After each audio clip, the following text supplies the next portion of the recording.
Hey fellas, welcome back to the Fellas Show. It is June 8th, and we are here, Once again, as always. as expected. yeah, Week whatever now? what is it, week 5? I think so. Is it not? Damn. Committed. That's what you call commitment. Yeah, we've been going through it. Hang on, I need to turn my mic up a little bit. There we go. There we go. Yeah. Let's get us all situated here. All right. Just gotta go that. Dude, playoffs were fucking nuts last night. Yeah. Like across every sport, weird things happened. The Nuggets were up by whatever, looked like they were going to dominate, then scored 9 points in a matter of 12 minutes and ended up losing by 17 somehow. I don't know how that happened. I don't understand. Yeah, that one confused me because I was on a flight. Before the flight, I was like, "Oh, Nuggets going to do really well." And I had a little monitor on the back so I could kind of watch ESPN every once in a while and tape up on the scores. I was like, oh, looks like Nuggets are at least going to cover the 5. Nope, they didn't. However, the Nets. Yeah. I received a text yesterday that Bucks minus 3.5 is the lock of the century.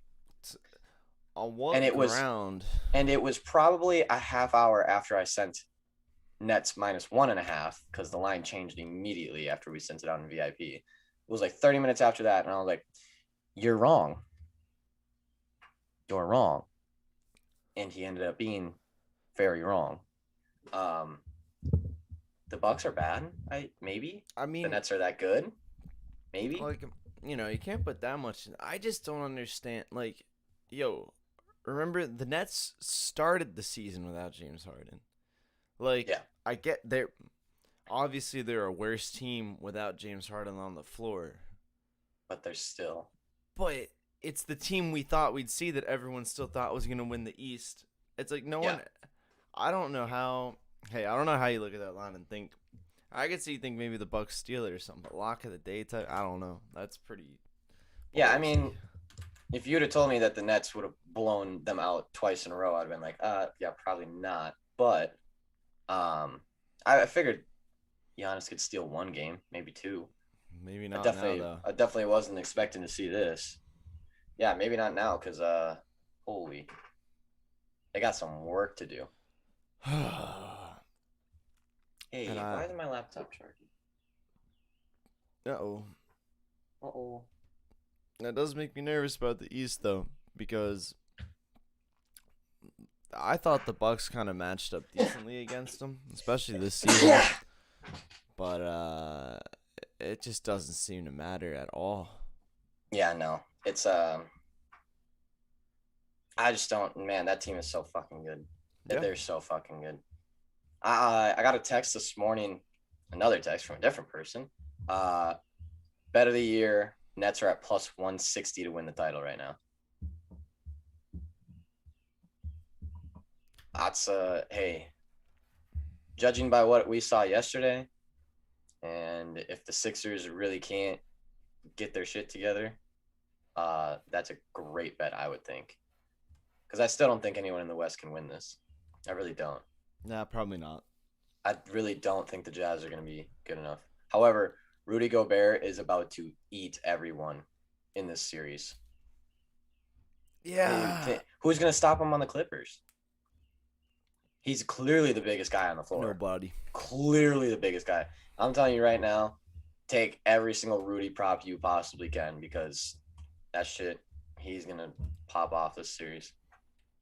Also, I saw the line. I know we're not supposed to talk about bets until 11, but I saw the line at 4.5 for Jazz, and I'm telling you right now, lay the goddamn hammer on that. Clippers coming off a 7-game series with 1 day of rest after beating Dallas, have to go to Utah. Oof. Ouchie. So let's see. Well, in their last head-to-heads, they're over 3 games this season. Jazz 2-1. in those two, how did our guy Rudy do? Oh, 12 bomb. Yeah, but he just burst every board though. Goes right through his hands. Yeah. Every board. I bet. And then let's see. Yeah, 20 boards, 23 points in this one. Oh my god. I'm telling you, I think he's just gonna eat the glass all series long. And I don't even like Rudy, and I really think he's overrated. But if you put someone that, like, you literally don't have anyone on your team that's the same size as him, you're going to struggle. Yeah, even in the bad games, he's getting like 15 boards. Yeah, he's going to eat boards alive. I don't know why my shit's not working. No, wait. What's that? We're gonna charge you? No, we're gonna. Hey. But we have sports news to talk about rather than just bets. We'll get to the whole Rudy thing at 11. What do we have for news? Broncos getting sued, probably rightfully so. Yeah. So we brought the story. When did this story break? Like a month ago now? 3 weeks ago? Yeah, more than that. Yeah, I mean, it's got to be like 4 or 5 weeks ago. It had to be like one of the first stories that we covered. So Juwan James, right? Juwan James was a Denver Bronco wide receiver. He was doing an off-facility workout for the team, working out like by himself, whatever, doing team workouts by himself with a trainer, whatever. Off the facility, gets hurt. Denver cuts him. Which apparently, and I did not know this before, the new collective bargain agreement, which basically the only thing that went well for the players was that they're now allowed to smoke weed. The new CBA basically says that if you get hurt off the facility, even if it's a workout for the team, they can absolutely 100% cut you, which I think is ridiculous. And apparently, Juwan James also thinks it's ridiculous because he's suing the Broncos for $15 million. The problem is it's not just that. It's not just that, though, because you know what? It's pretty undisputed. You signed a contract that said, if I do this.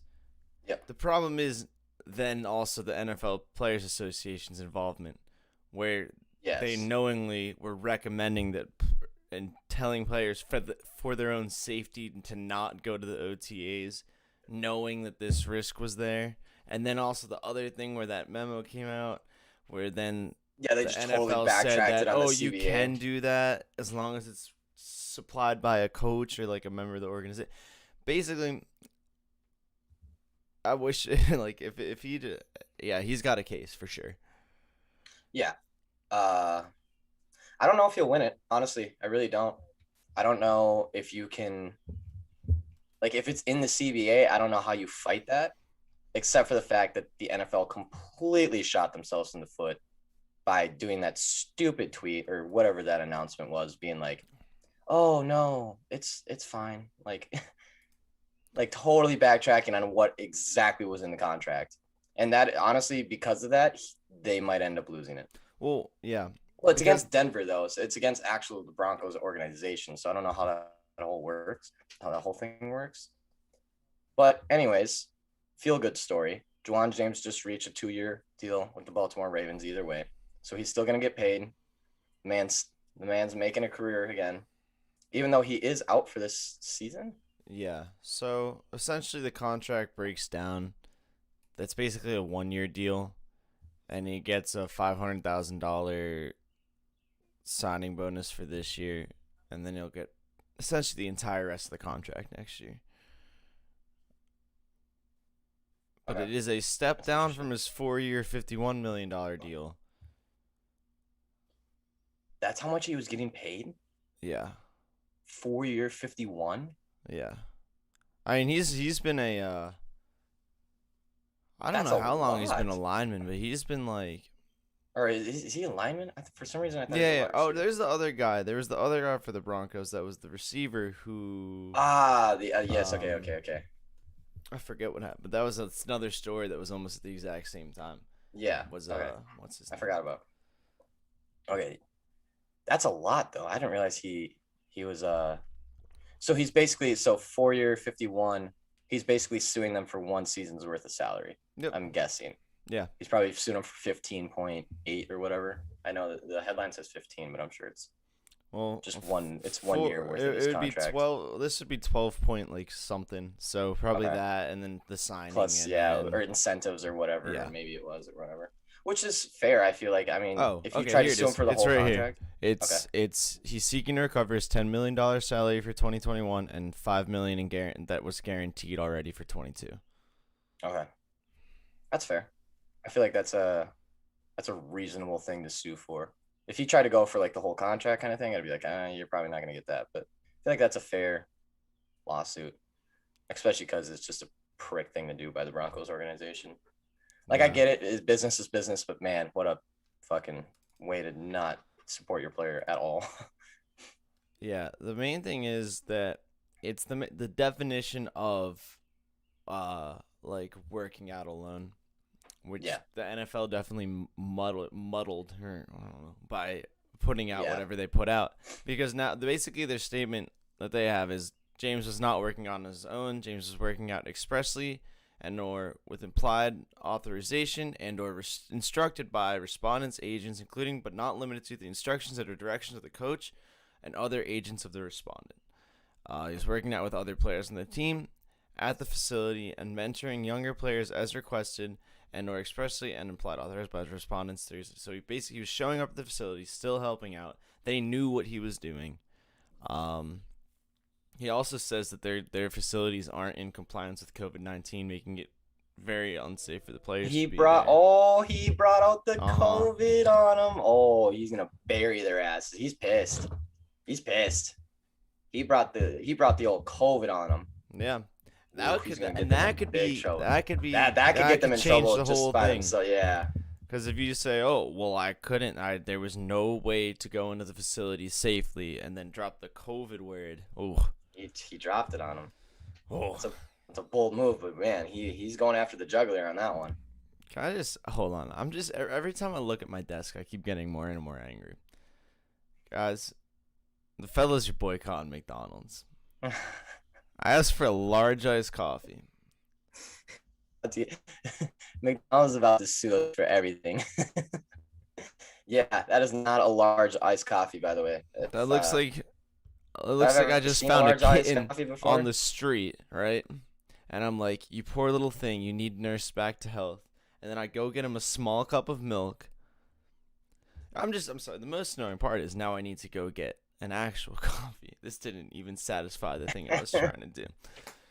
So, shout out McDonald's. I'm going to sue you for $15 million too. Hey, that's a hell of a grievance there.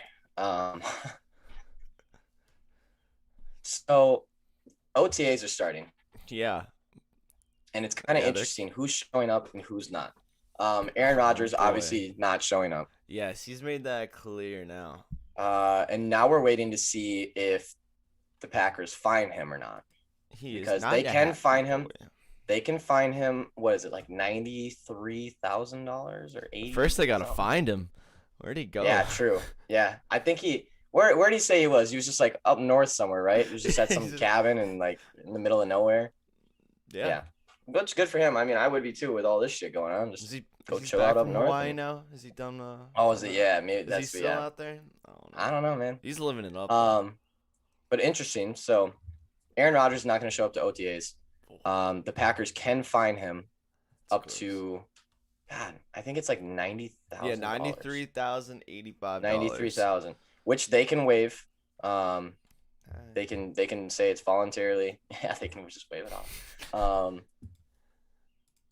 It sounds like they are going to give him an excused absence. They're probably not going to fine him. If they do fine him, not. I would probably guarantee that he's as good as gone. They better have the trade drawn up if they're going to be like, yeah, you're have that ready to go. You're donezo.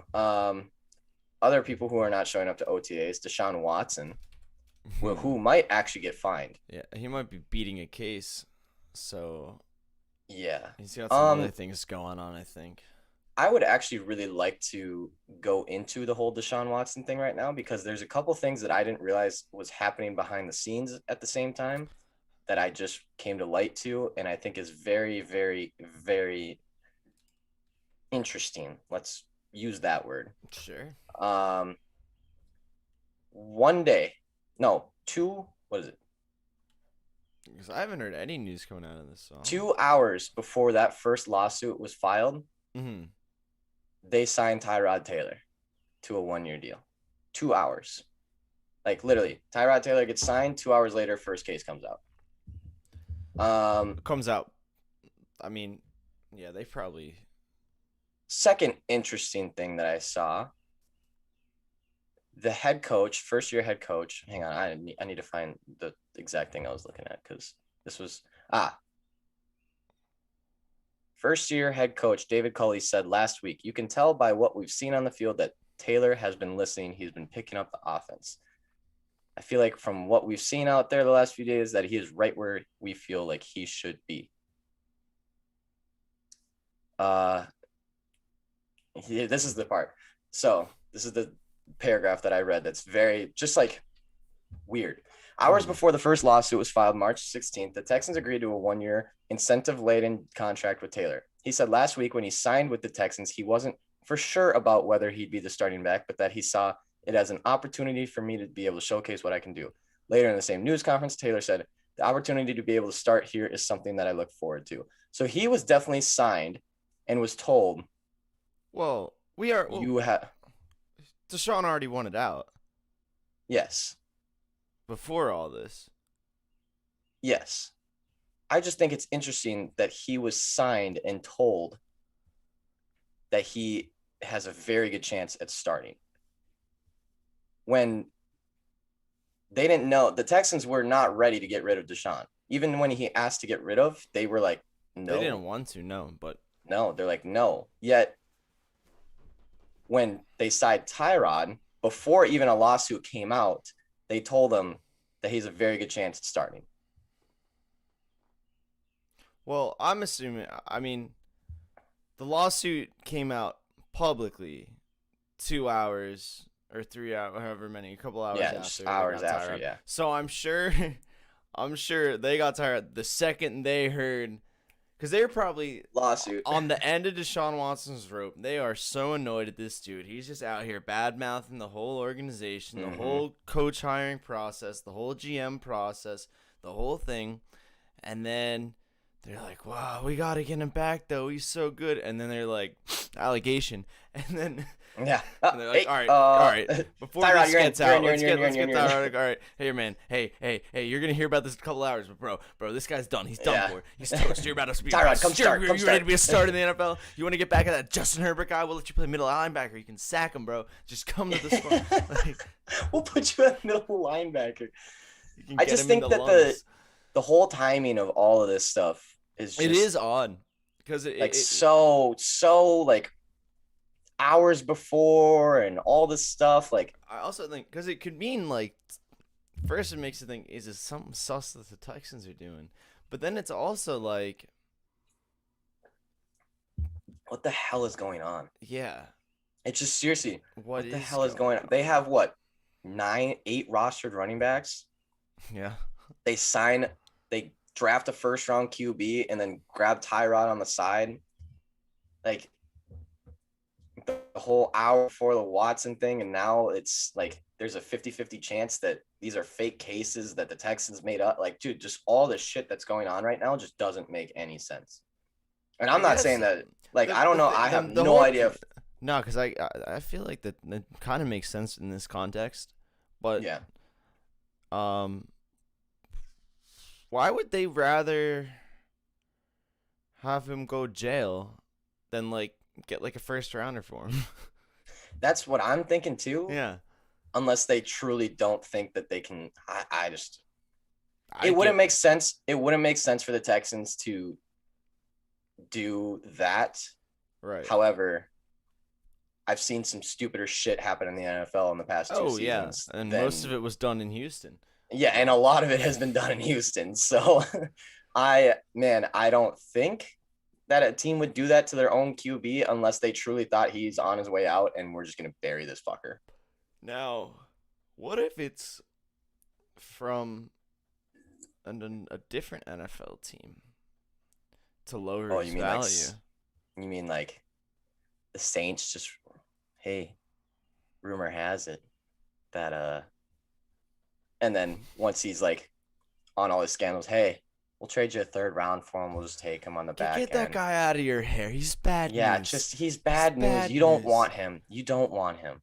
We'll give you a 3rd round for him. We'll take it on. We'll take on the contract. We'll do it.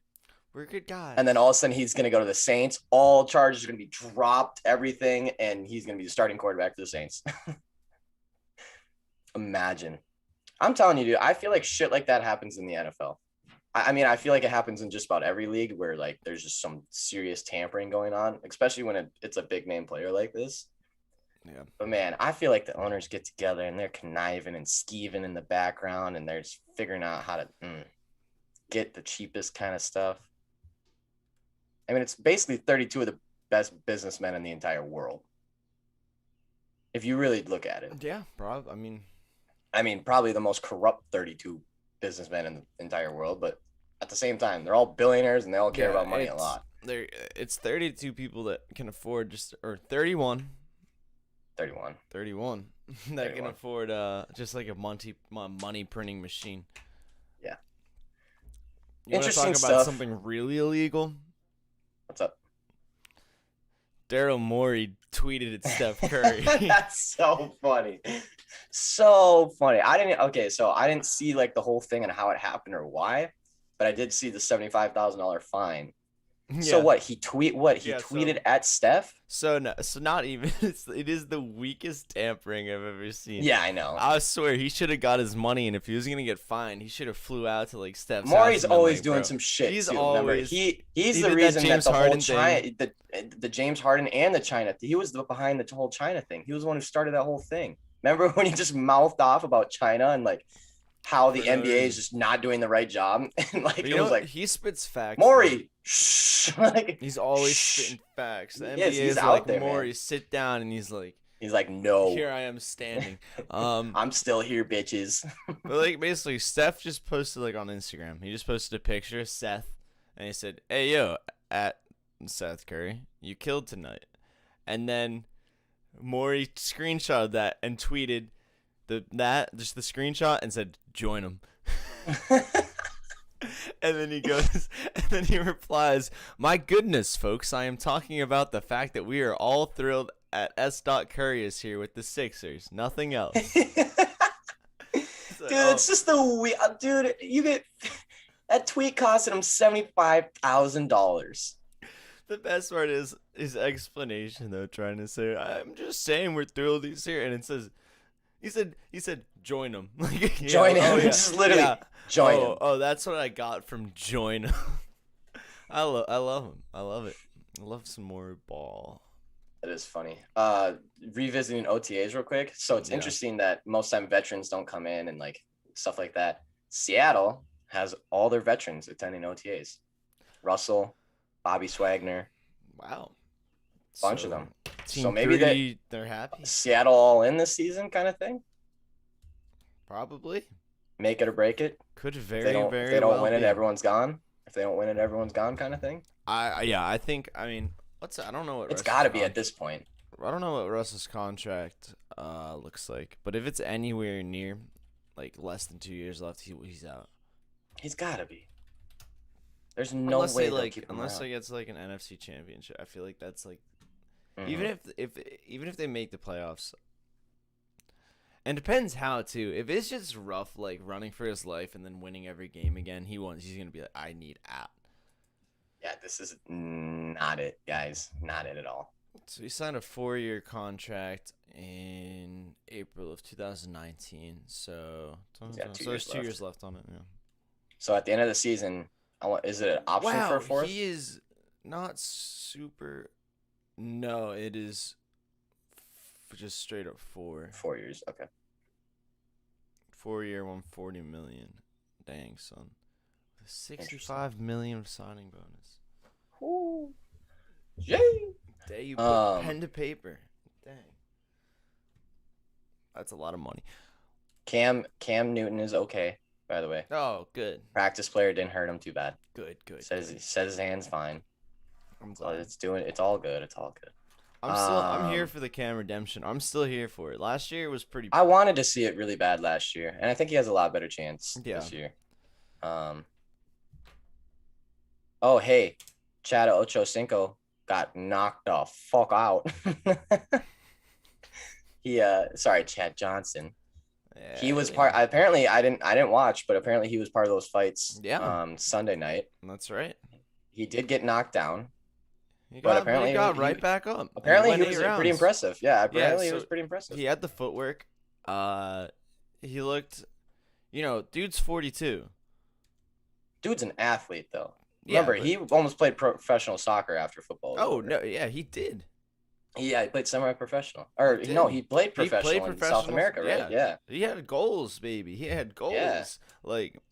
But keep in mind, just talking about the age, people talk about Floyd's 44. Well, he's been a professional boxer his entire life. Chad Johnson's 42. This is his first professional boxing fight ever. It's pretty cool. He looked pretty good out there. He seemed to be having fun. A lot of respect. Yeah. It seemed like he'd been training a long time. I think he'd been training for longer than he let on. It seemed like he had a little secret because, man. He had a little experience. His movement was there. Nice. He's just such a big dude. I can't imagine him not getting knocked over, He's a monster. Yeah. I always forget how big he actually was. He's just really tall, right? Yeah. Super tall? Yeah, he's tall and he does not weigh. I don't think he weighs very much. No. Don't look like he's 6'4", probably, right? No, he's only 6'1". Wow, he looks way taller than 6'1". I'm 6'1". How is he 6'1"? How is he 6'1"? That doesn't make sense. Last football thing, and then get off of football. I think that every single game the Titans play is going to be 50-40. I am taking the over on every single one of the Titans games this season. Offense, unbelievable. Defense, dog shit. Defense, so bad. They are going to have the highest scoring games ever, I swear. Yeah, they had a lower rank. They didn't have a good defense last year. They gave up bottom 10 yards per game. And they have not helped themselves at all in that category. However, when your offense is going to be on the field the whole damn time, just driving the shit out of everything, right. I think your defense will. Hey, good offense leads to good defense. That's what I'm saying. But what about the defense? It stops offense. It's just, you ever get into one of those in your head where you're yeah. See, man. I truly do think in this day and age in NFL that a good offense leads to a good defense. Because if you can't keep your defense off the field, there's nothing they can do. I think that's why San Francisco's defense is so much better than what they actually should be, because they just run the ball the whole time and their offense stays on the field for so damn long. I forgot that Deshaun Watson was the passing leader last year. I know. 4,800 yards. Good. He's really good. Holy schmoly. On that team? Yeah. Oh, he's my really God.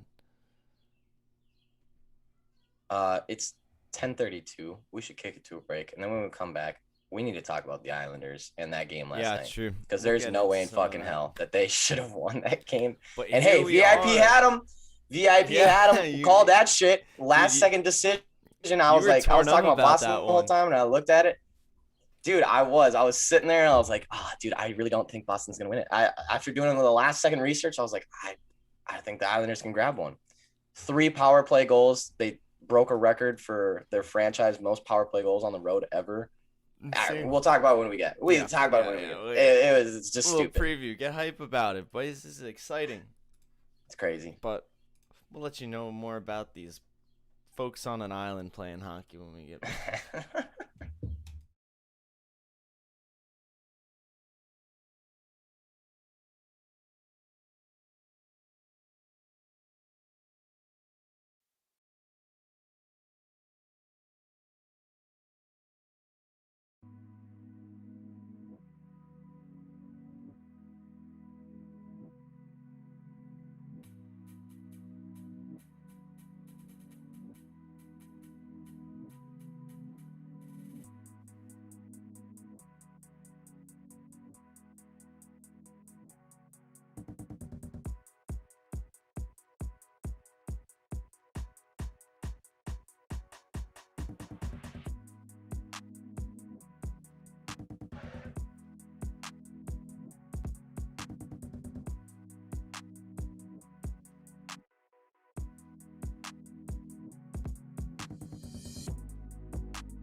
Hey, fellas.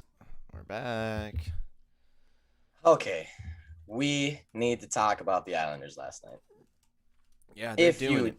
If you missed us before the break, VIP on a last-second decision on a just a total kind of 360 of what, or a 180 of what I was thinking.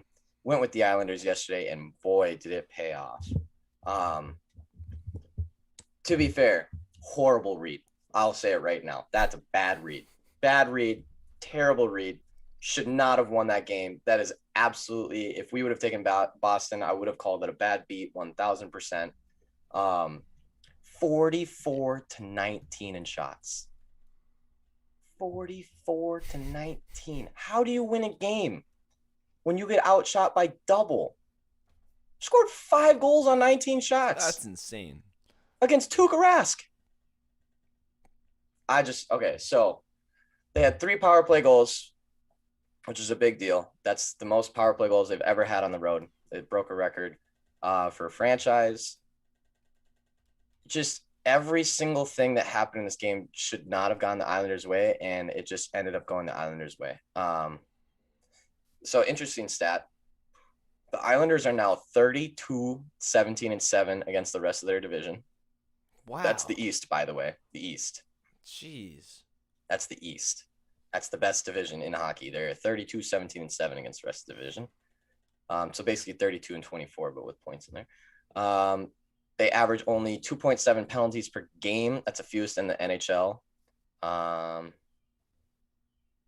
The Bruins are 33-16-7, so basically the same thing in the rest of their division. But they average 9.5 penalty minutes per game, fifth most in the league. And they have someone leading with 65 minutes. So this team is getting themselves in trouble with power plays. Islanders are not the better team. Boston is the better team. However, Islanders are killing it on the power play. And it is literally the only reason that they are still in the series, still competing. Islanders on the road, don't take them. But if you're going to give them 5 power plays, they're going to score on you. Yeah. They're going to score on you, and they're going to do it often. They're a very efficient team. I can't believe they won. Interesting, though. During the playoffs, Islanders averaging 3.4 goals, 5.6 assists, 3.3 penalty minutes, and only giving up 2.8 with a 93 save percentage. Wow. That's probably I think that's just about the best stats of any team in the league. Between penalty minutes, goals, and assists, I think that's just about the best team there is right now. Yeah, it's got to be up there. And remember, 3 months ago, we were talking about the Islanders were leading their division. We were talking about them being one of the number 1 contenders, and then they kind of dropped off. And I think they're just back. I don't know. They took care of the Penguins. They're taking care of Boston. Now they have a game in New York to wrap up the series. Also, if they do win the series, they will not be playing the winner of the West. Yeah. Because the Montreal Canadiens won their series, they're going to be playing the Avs if they win, which is going to be whoo. Then we're going to get Lightning Islanders. Lightning Islanders. Can you imagine Lightning Islanders? What a fucking series. That'll be incredible. Fastest series, easily up to date in the playoffs. I guarantee that it'll be fucking lightning quick. Oh, no pun intended. Hey. But it'll be a crazy, crazy series if that's a series that we get. And I hope we do, because I'm sick and tired of seeing Boston. I'd like to see Islanders in there. They've sucked my whole life. I normally don't like New York teams, but I feel like that's one New York team that probably deserves a little bit of success. Did you hear how salty the Bruce Cassidy of the Bruins was? No, I did not. He was oozing salt. He said because of the penalties. Yeah. He said, well, stop causing so many penalties. Yeah, all right. He said, we're playing a team that's a very respected coaching staff and management, but I think they sell a narrative over there that it's more like the New York Saints and not the New York Islanders. Oh man. He said they play hard. Wait. The dirtiest team in the fucking league, the Boston Bruins, is calling out another team for being dirty. Are you kidding me? You have the single dirtiest player that's almost ever been in the NHL named Brad Marchand, who's a incredible hockey player, by the way. I don't care what you think about that man. He's an incredible hockey player, and he talks a lot of shit, but guess what? He backs it up. But you can't be the Boston Bruins talking about other people being mean. Are you kidding? You're the fucking meanest team. You set the bar for me. Like, you guys are the bullies of the damn league. Pasternak and Marchand and Patrice Bergeron and, oh my God, some of the dirtiest players in the goddamn league right there. Yeah, this is what. However, Trotz I do from think the Islanders. He just said, "I don't know what he means by that. We were one of the least penalized teams this year. You'll have to ask him what he means by that." Just so we are the Saints, by the way. I don't know. It is funny though. So Boston can't be talking shit about that kind of stuff, but I do know what they're talking about because Islanders do come off as this like hardworking, just grind-nosed team. They are a dirty team. I mean, every team in the East is just a mean ass team. Like, they're just mean teams because they're such high caliber of hockey.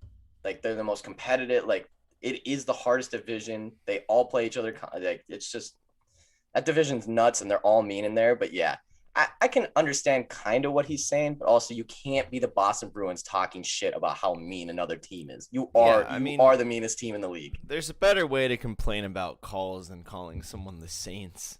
Like, what?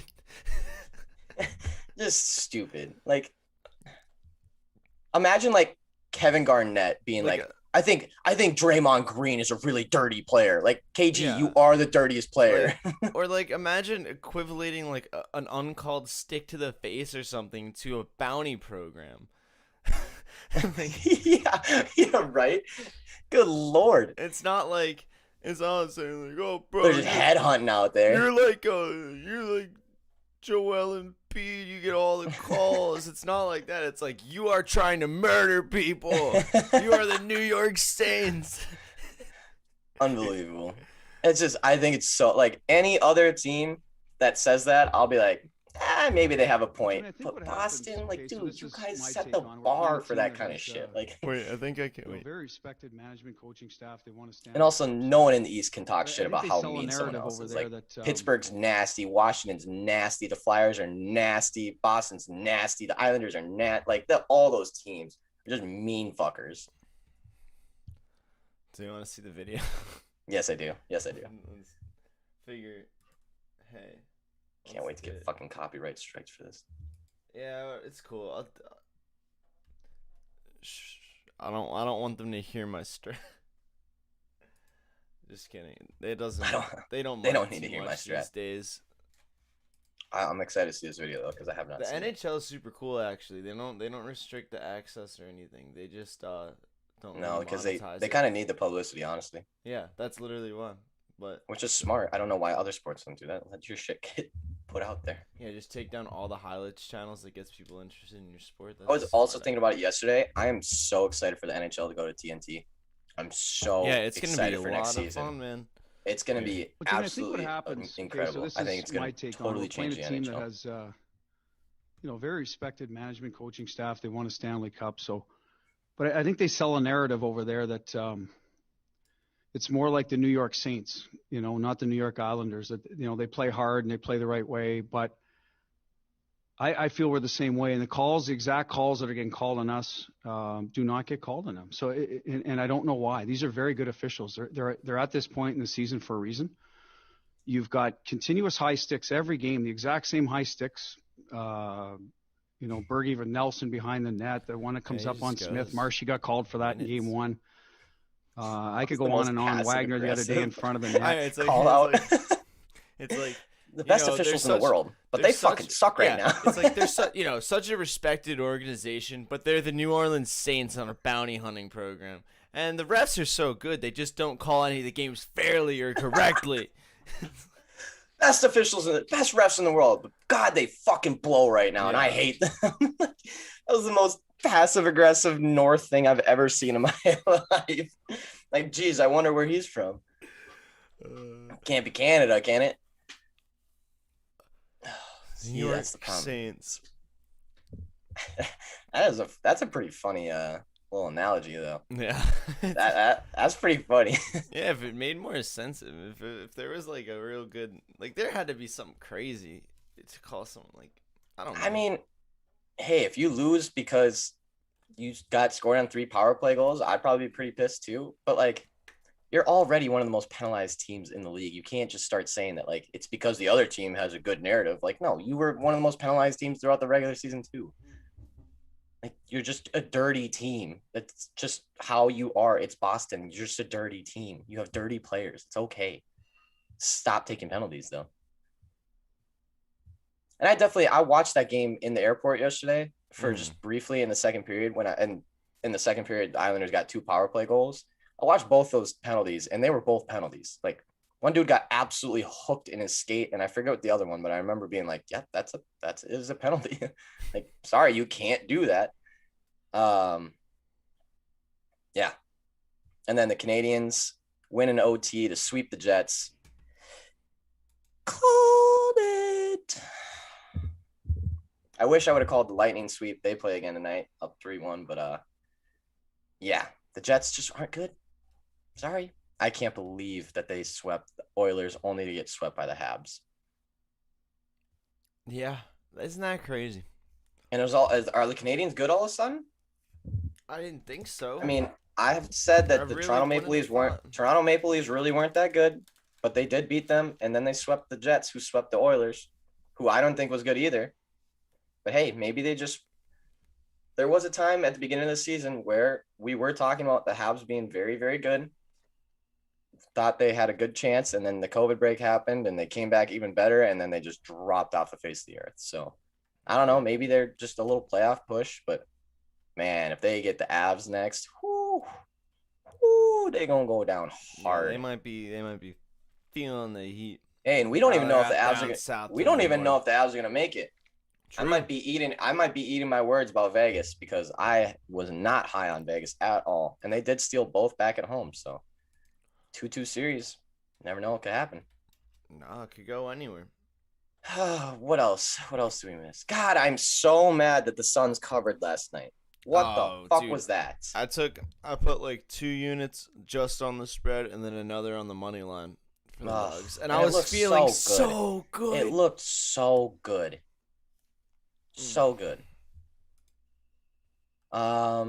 Interesting headline. Speaking of hockey, an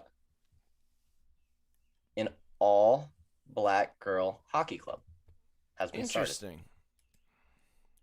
Which, hey, didn't think I'd see that one for a while, honestly. Like, no. we were just the NHL is finally getting to a point where like you're starting to see a little bit of color. Like, I remember just probably 5-6 years ago, really the only black guys were Wayne Simmons, Matt Dumba, PK Subban, and a couple others. And now, like, we're starting to see some diversity in the NHL, which is probably good for the game. You know, get it, just not a bunch of white guys on white ice, you know, kind of thing. So the headline: Renee Hess is an avid hockey fan from Riverside, California. I didn't know there was hockey fans in California. She couldn't help but notice there were never 2 black women sitting together. Blah blah blah blah blah blah blah blah blah blah blah. 40 women showed up to the first meeting. She held another in Nashville, Tennessee in 2019.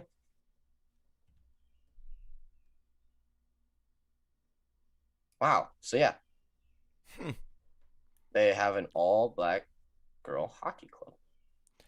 I don't know if they're professional. Probably if it's just like a club, maybe. Yeah, maybe not. Just like a. Interesting though. I'm trying to read very fast and it's not working. But... Did you know that there's a NWHL, National Women's Hockey League? Yes, I do. Because Minnesota won the first season. That's how I knew that. Which is really good because. The Isobel Cup. Yes, the Isabel Cup? Isobel. I don't know. Isabel. Yeah. Which is really good for women's hockey because unfortunately the only way you can keep playing hockey after college for women is for the Olympics, but you don't get paid for that. Right. You can only make a little bit of sponsorship. So if you're a woman playing college hockey, there is nothing more. But now they do have a NWHL. Is that what it's called? Yep. NWHL. I think their first season was the season before COVID, and then I don't know if they had a season last year or if that was their first season last year. Doesn't seem like they did. No, but are they? And they're back now.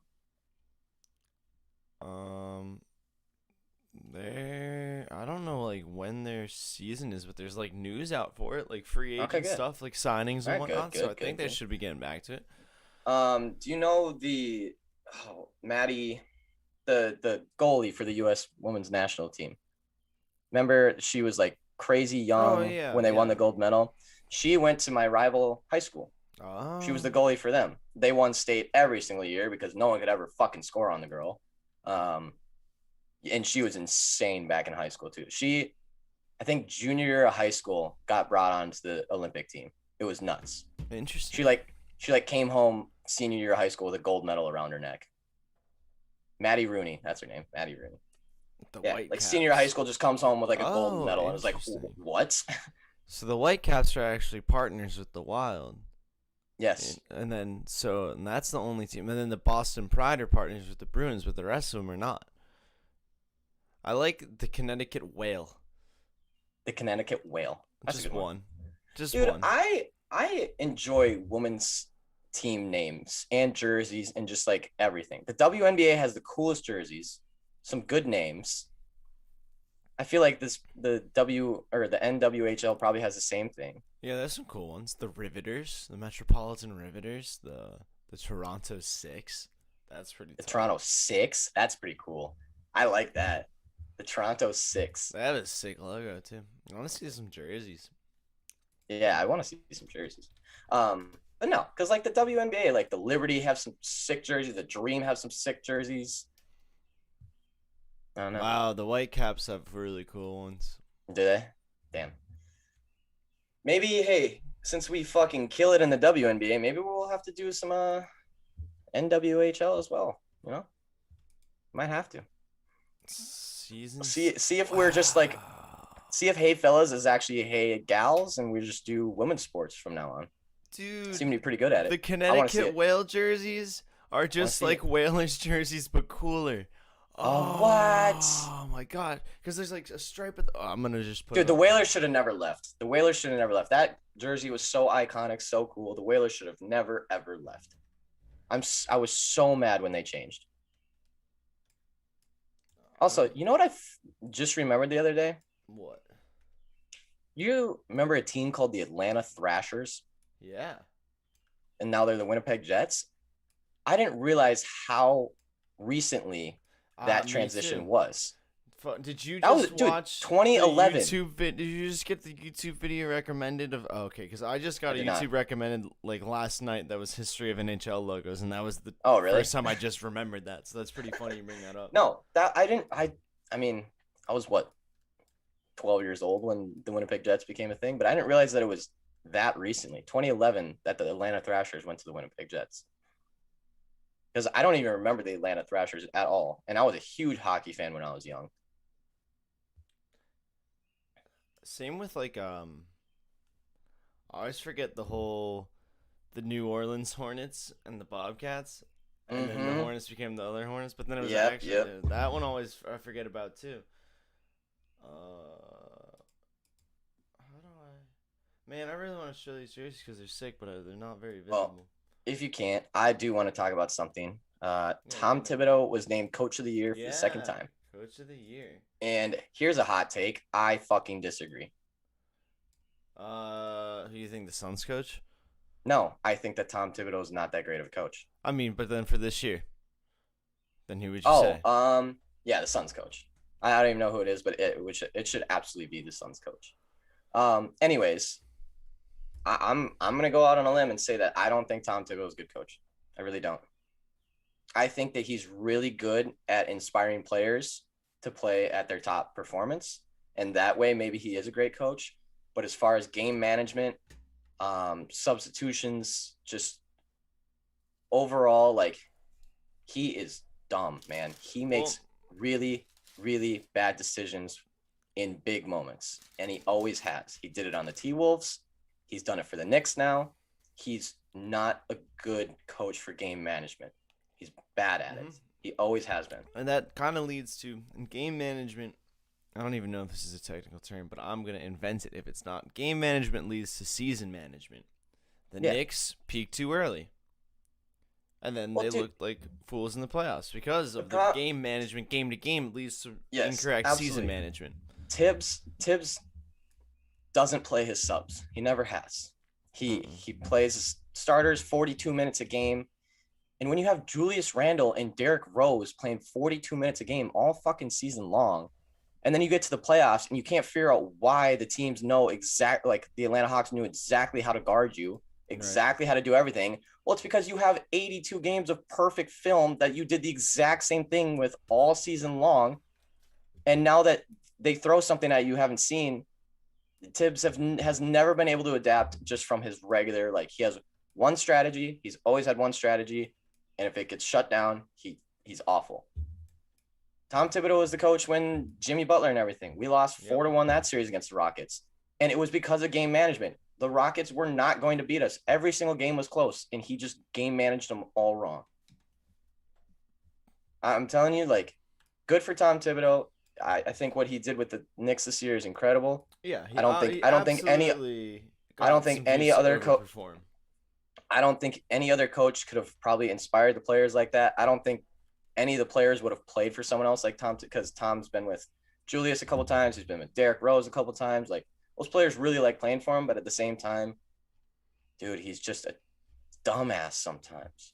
A dumbass. And I don't think Coach of the Year should go to someone who can't game manage correctly. Yeah, that's fair enough. Yeah, because he should absolutely be an assistant coach or maybe even a head coach, but the assistant coach should be doing the game managing because he just cannot. Right. It's like, I don't know. He can get you success in a season, but like it depends. What do you even value as a coach? Like, is someone who keeps getting you, who can get you to the playoffs and then not do anything every time? Is that good or bad? Honestly, I would like, and I don't know how he is with like everything else, but why not make him a GM? Clearly, he knows how to put a team together. He's been doing it for a while, and he does a very good job. He knows what players want to play with other players. He knows what inspires players. He knows he just knows the chemistry of teams. He's taken two awful teams and brought them to the playoffs. Like, very, very bad teams, brought them both to the playoffs. That's really impressive. However, he just can't game manage. So maybe make him like a GM or make him in charge. I don't know. I just don't think he should be named Coach of the Year. I really don't. Don't think he deserved it. Suns coach definitely deserved it. Yeah, I agree. Or if anyone, the Nuggets even the Hawks coach. Yeah. I mean, they beat them. Oh my God, are those the jerseys? Mm-hmm. The Buttes. Wait, so those are those two? They call the team the Buttes? Yeah. Dude, that is the most coolest name I've ever seen. Buffalo Buttes, right? Okay. The Riveters. Do you know what a butte is? Do you know what a butte is? Yeah. Like a beautiful person? Yeah. Oh, that's a fucking butte. Hey, that's a butte. That is the most North thing I've ever. That is what every single hockey player I ever have been friends with is always using. Oh, what a butte. What a butte. Oh, the Riveters with the woman power one? I like that. I don't know if he's like, well, that's the replica. That's the replica name and number I see. Okay. Now, the whale. Hang on, I'm still looking for it. The green one with that little wave pattern at the bottom. Is it Chicago? Is that the sea? It's Connecticut. Oh, Connecticut. Okay. Come on. Damn. Oh, damn. Dude, they literally made the Whalers jersey better somehow. They just took it and made it better. And they made it cool. I don't know how. And then, dude, the Whitecaps. I think the Whalers jersey could get cooler. The Whitecaps jersey might be the coolest hockey jersey I've ever seen. The white one? Oh, I don't know, man. That black one's sick. Dude, that white one is so. With the trees, look at the little trees. Yeah, at the bottom, like it's a frozen lake, and then that logo. Oh my gosh, dude, those are beautiful. That's cool. Damn, man. Like, why can't Is it just because like all these teams are super modern, so like the jerseys are just newer and like yeah, they're super modern. not I as don't think they traditional, have, and they don't have not as as much tied up tradition, in call it? sell. Yeah, it's just kind of like, can we sell these right now? It's not like Yeah. Let's get the coolest colors. Let's get Yeah. the coolest logos, like because we don't have any basis of anything. right. I'm all for it. Keep making cool jerseys. Dude, I'll those keep buying white them. cap ones are nuts. I don't know why, but I love that white one. Hey, I'll keep buying cool jerseys if you keep making them. That's all I know. Yeah, for real. It is 11 o'clock. Is there any more stories we need to talk about? Is there anything we need to get before we start the betting? Anything you want to get off your chest? Anything I want to get off my chest? I don't think so. No, I don't know. Besides the fact that Brooklyn Nets are best team in the NBA, and I can't wait to watch the Clippers lose. Yeah, I'll leave it at that. I agree with both of those things. Except, actually, I don't like the Clippers or the Jazz. This is the first time I've really disliked both teams in a series, and now I'm like, I don't care. Whatever. What do you bet on? I want the neither. Yeah. Also, I'm intrigued to see what happens to Porzingis this offseason. I think this is going to be an interesting story. I know we talked about it briefly yesterday because Porzingis really doesn't want to be like the background player, and I was like, well, maybe you should play better. But yeah, well, you have to be. Sorry, dude. You had a few years. You've had what? 5 years on the Knicks to not be the background guy. Yeah. Sorry, that's what happens. Sorry, man. Sorry, kid. Actually, wait. So as far as other free agents, we do have a lot of big movement in the NBA. I was just looking at this: Chris Paul, Kawhi, Mike Conley, Kyle Lowry, DeMar DeRozan. There was talks about Dame going to Boston. Apparently, there's a couple rumors going around that Boston's going to try and put a package together to trade for him. I don't care. Boston better not. He'll never go there. He's staying. You do, because if he goes to Boston, he's staying in Portland. They'll just ruin him like they ruin everyone. He's staying in Portland. If he does go to Boston, Tim Hardaway is going to be a free agent. I don't want to talk about it. Danny Green, JJ Redick. That's an interesting one. What was Danny Green doing the other day? He was not making ball go in net, actually. And he wasn't playing defense either. Well, he rarely does that, but yeah. Man, he wasn't doing anything. That was the problem. Okay. Serge Ibaka. Serge. Lonzo. That's gonna be a big one.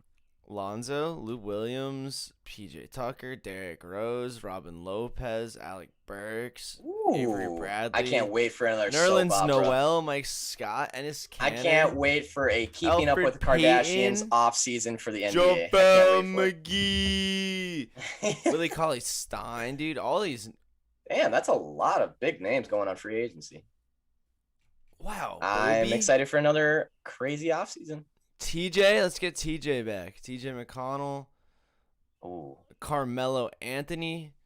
Alex Caruso. John Collins. Dwight Howard. What the heck? Jared Allen. Reggie Jackson. Hassan Whiteside. Austin Rivers. Okay, so it's just like the whole league is going on free agency. Is what the heck? This list keeps going. I keep scrolling. And still. Okay, at least I don't know these guys. Ooh. Quindary Weatherspoon. All right, and with that. Wow, they're okay. The dudes who are free agents because they're currently not on a contract have the coolest names. Devin Dotson. Killian Tilly. I like that one. That was a good one. Maybe I just sell those two next to each other and I got hype. Yeah, I've got a little hype for it. Yeah, they're not that cool. All right, we're not talking about names anymore. Okay. 11:05. Yeah, we'd be right We're back. back at 11:08. We're gonna start bets at 11:08. There's WNBA tonight. 2 of them. Ooh. I can't wait. Ooh-wee. Then VIP killed it yesterday, by the way. VIP killed it yesterday. That's how we do. That's how we do. You know how All right, it is. 3 minutes. Be back here. Bets are starting. See you then.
Fellas, you know what time it is?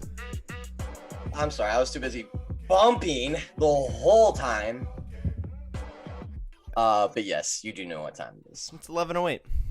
And now that I'm back on the East Coast, I know the exact times that these are gonna happen. Oh, not feels so good. It feels so good. It's 11:08, not 10:08. I'm glad to be back.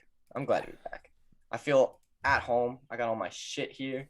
I feel like I'm just back in professional capper mode, you know? Oh, speaking of professional capper, I can't wait to get my professional gambler shirt. True. They're shipping. Oh. Jason got his. Jason got his. Nice. Then we should be getting them very soon. Yep, I can't wait. All right. NHL bets tonight. First game we have at 6:30, Tampa Bay Lightning on the road, up 3-1 in the series. Hurricanes at home. Hurricanes getting plus 105, Lightning minus 121, and the public is split 50-50 both on tickets and public. No one knows what the fuck is going to happen this game. So before this series started, I did say the words that the Lightning were going to sweep the Hurricanes. They have not swept them. Not so far. Hurricanes got one in OT. Hurricanes are a good team at home. However, I do think that this series ends tonight. I really do not think the Hurricanes are on the Lightning level. Mm-hmm. Maybe they can steal another one at home. Maybe. But man, dude, the Lightning are just so fucking good. They're so good. They're so good. And the Hurricanes are no slouch, but man, the Lightning are just, like I said, they're just at a different level. They really are. With Kucherov and Stamkos, and I know I've said it every single time, but those guys coming back healthy at the beginning of these playoffs changed that entire team, everything. Yeah, absolutely. So minus 121, money line's a little bit high. I would not take it in regulation. This game could easily go to OT. I know minus 121 is a little high. Maybe put like 1.5 on it. Not official. Just saying. Just consider it. Just consider it. The second NHL game tonight is. Hang on, I need to get my camera up. I have to hide my head. Second NHL game tonight is the Golden Knights and the Avalanche. Series tied 2-2. We're going back to Colorado. That's at 9 p.m. Colorado is getting minus 148 at home. Vegas getting plus 125 on the road. Public a little bit stacked on the Avalanche with 56% of tickets and 79% of money. Honestly, I think you just bet on the home team in this series. It's a tough series to bet on, and minus 148 is not a pretty line for Colorado at all. I would have much rather seen like a minus 120 like the Lightning, because putting that in regulation is scary because these games have been going to OT. They've been close. If anything, you put Colorado in regulation, but man, that's a scary bet. Vegas looks good, and I'll be the first one to say that I was wrong about Vegas. I thought after going to Game 7 with the Wild, I think I underrated the Wild as well because they did make it to Game 7 against the Golden Knights, and they did win two games on the road against the Golden Knights, and Colorado has not won one on the road yet. So interesting. I just think the whole home team wins this whole series. I think we could go to a Game 7 and back in Colorado and they win it.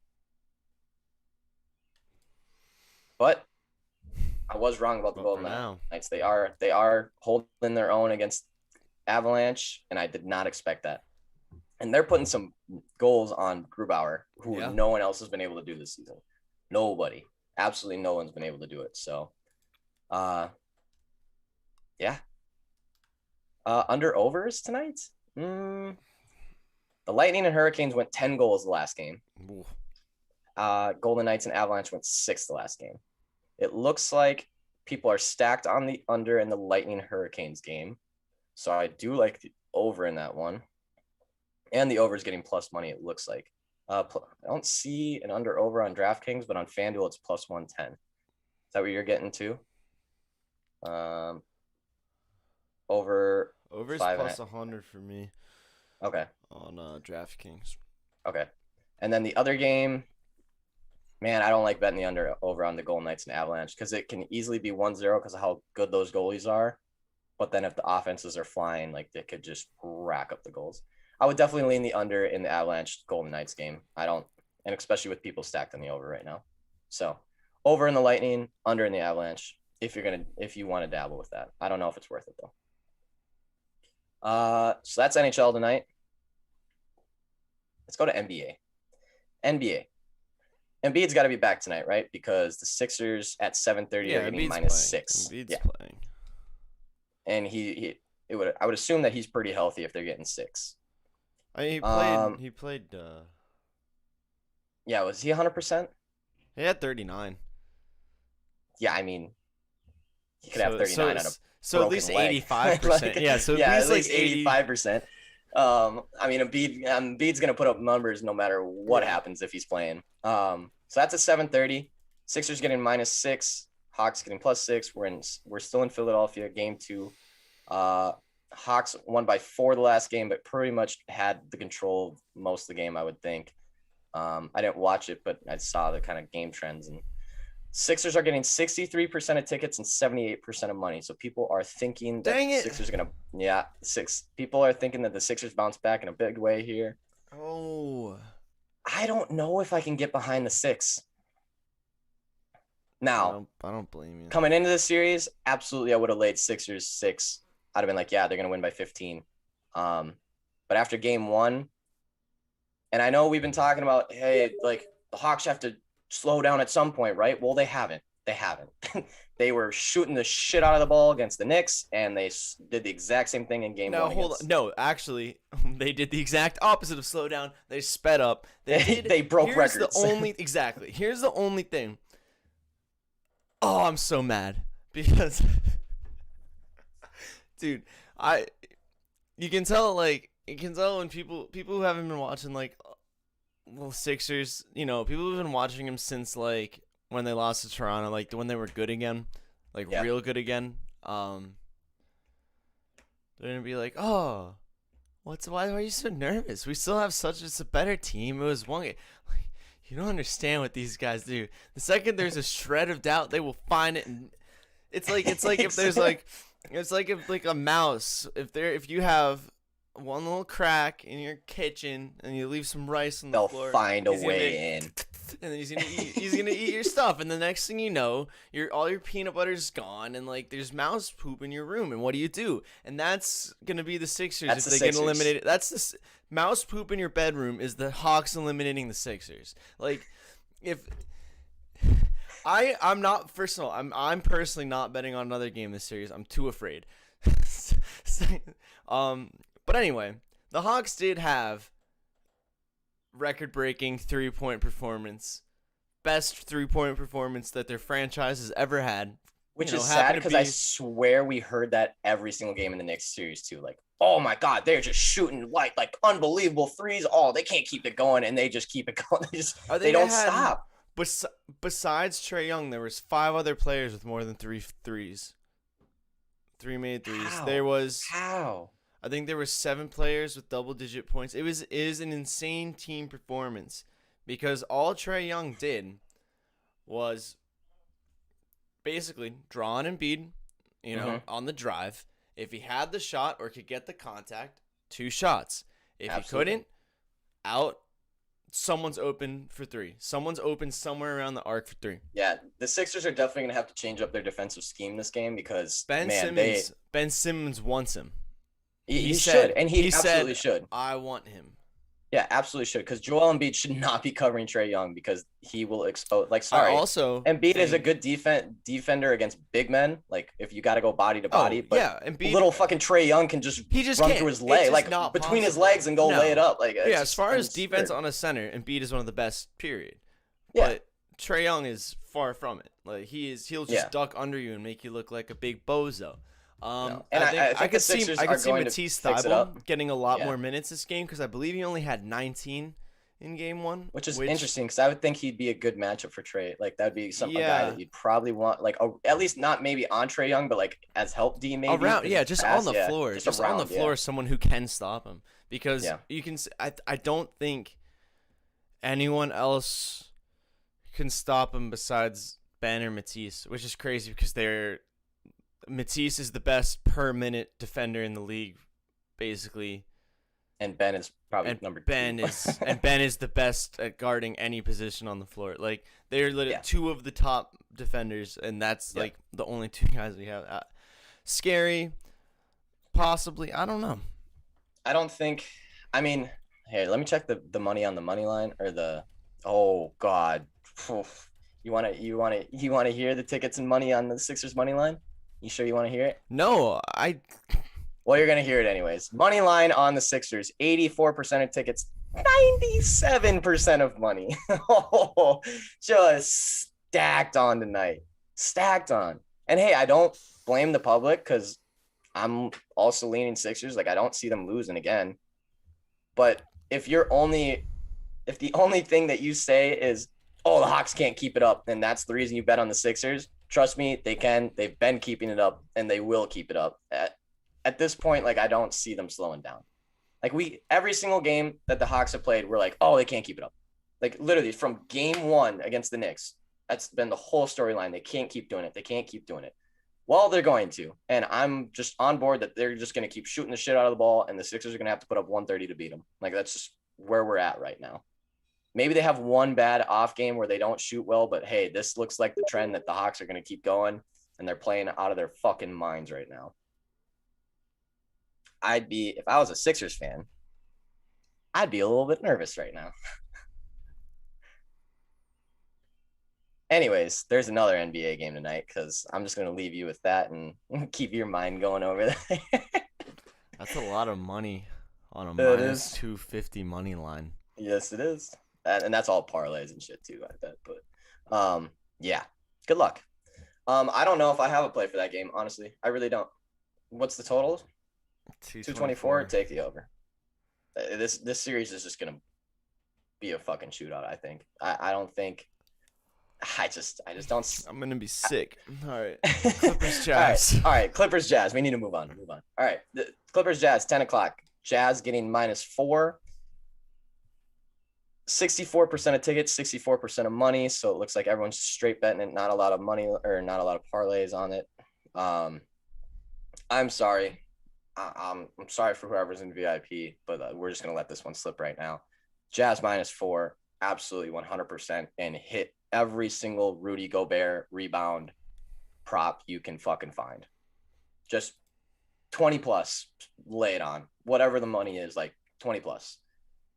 Clippers coming off 1 day of rest on a 7-game series, and now you have nobody that can cover Rudy Gobert. Sorry, you don't. You just don't have someone big enough. The man's going to eat. The Jazz are going to eat. I don't know how this series ends up, but I think that game 1 easily goes to the Jazz. I think the Clippers can beat them.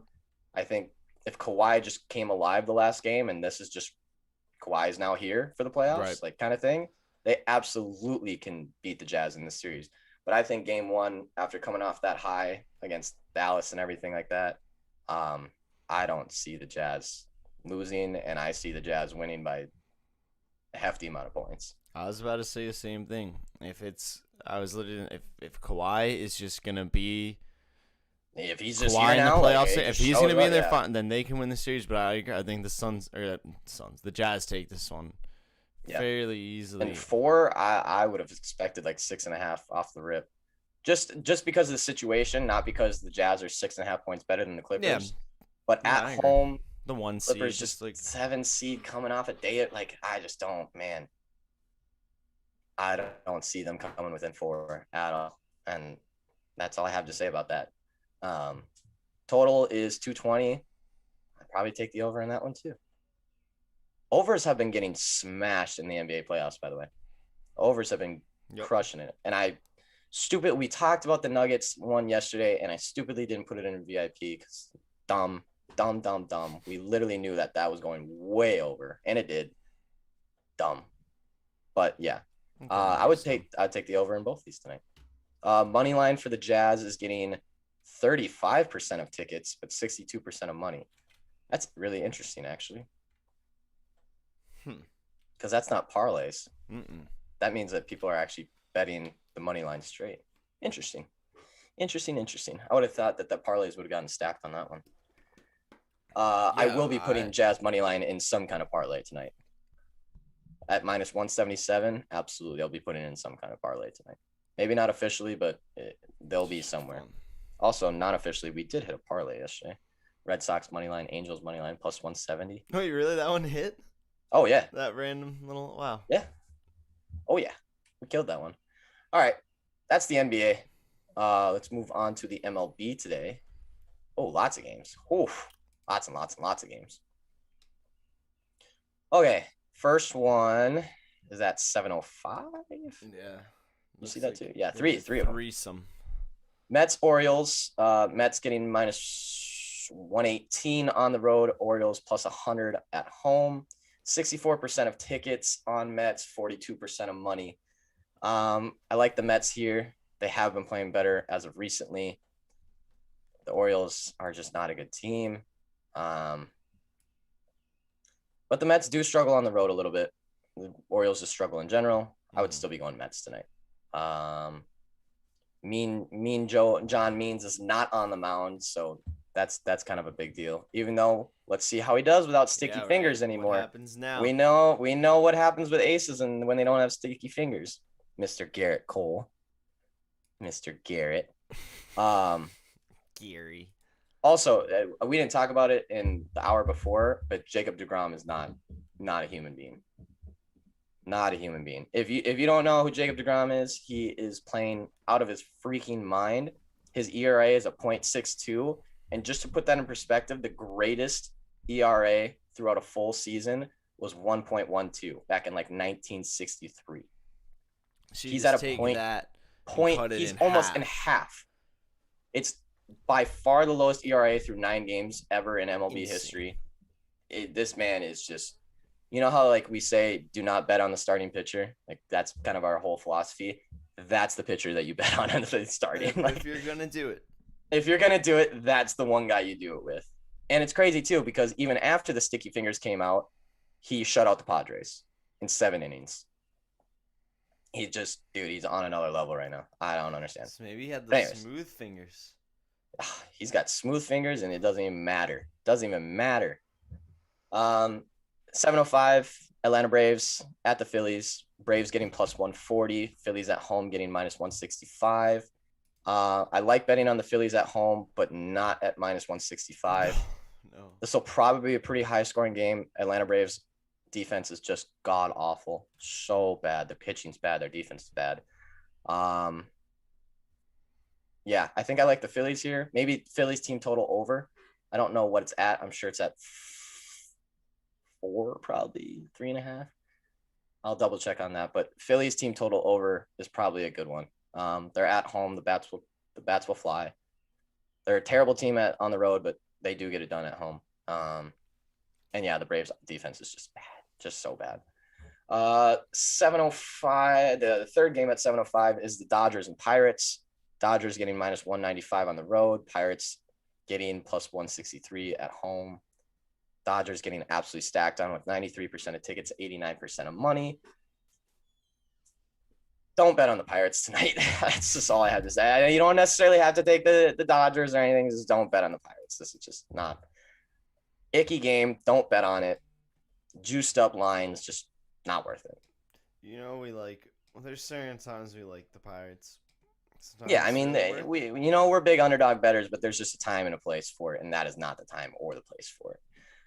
7:10, we have Astros Red Sox. Astros on the road getting favored minus 124. Boston Red Sox at home getting plus 107. Tickets a little bit favoring Red Sox, but money a little bit favoring Astros. I think I like the Red Sox upset here. The Red Sox are kind of like a sneaky team right now where, hang on, let me check their actual home and away record. They just kind of like sneakily keep hanging around and winning games that they really shouldn't. They're amazing on the road. They're decent at home. 37-23. They actually have a better record than Houston Astros. Houston's got a guy who's only had one game this season at starting. Let me just see their head-to-head real quick because I know they've played each other a few times. Played each other 4 times. Houston's been at home every single game. Boston's only taken 1 from them. But Boston is at home now. Houston's on the road where they are not as good. They're only 500 on the road. I like the Red Sox here. I think this is a good little underdog bet at plus 107. Not bad. Could be worth it. Yeah, I think the Red Sox here. That's a good underdog bet. Seattle Mariners on the road against Tigers, also at 710. Tigers are getting favorited at minus 120. By the way, the Tigers should never be getting favorited. Just my personal opinion. Seattle on the road at plus 104. I think this is another one. Oh, and Tigers getting 60% of tickets, 72% of money. Dang. You know that we love our dark horse, the Seattle Mariners. They're always winning games that they shouldn't. And against the Tigers, who is just equally as bad of a team, I think this is another good spot for a little underdog. If you want to play Mariners, it might not be a bad spot. Rockies and Marlins. Rockies on the road. You know how the Rockies are on the road. Wait, what's the updated record for Rockies on the road? Let's see if we're still on a historic pace. Rockies on the road. For those who don't know, the Rockies are easily on pace to set the record for the worst away record ever. They are now 4-22 on the road, yet 20-14 at home. How can they be? How is that possible? I don't get it. It does not make any sense how you can only win 4 out of 26 games on the road, yet have such a good record at home. That's insane. I did not realize they were that much. They must have gotten even better at home since the last time we've looked at They did. They were 16-12 at home last time, and now they're 20-14. Yet they still can't win a damn game on the road. Just crazy. Wait, is it because the air in Colorado, the altitude, the air is thinner? Maybe the balls, they're used to the ball travel. I don't know how that would not give everyone an advantage. Colorado? They can breathe better out of Colorado. Maybe, yeah. They're conditioned in Colorado. But wait, so they should be better not in Maybe teams everyone just can't who breathe. comes there, they it can't comes breathe in, with just them. can't breathe, Yeah. I think we're on to something here. Anyways. It's the mountains. It's all the altitude. That high altitude. Rockies on the road getting plus 163. Marlins at home getting minus 190. People are stacked up on the Marlins, and I don't blame them. We're not touching any game that the Rockies are on the road unless the home team is not getting minus 190. Yeah, no, we're just not touching that game. It seems like everyone's seeing that away record. Yeah, I think everyone's kind of on the same. It's not a secret. Yeah. People are seeing what we're seeing. Also, another game or 2 more games at 7:10. Rays getting minus 230 at home. Nationals on the road getting plus 190. Rays getting stacked, 77% of tickets, 94% of money. Do not bet on this game. I think even the spread is a little juiced. Oh, Rays minus 1.5 at minus 105 is not an awful look. It's not bad. No. I would not necessarily advise it just because public is absolutely stacked on the Rays. However, the Rays are a very hot team. The Nationals are not. But the Rays do play better on the road. They're not the strongest home team. So I think rather than laying the minus 1.5 on the Rays, just stay away from that one. If they're on the road, I'd maybe say it differently, but I just don't think that one's worth it. There's good spots to take the Rays, and then there's not so good. And we'll wait for the Rays to be in a good spot again. Right. We like betting on the Rays. Very good team, very hot team. But yeah, we'll stay off that one tonight.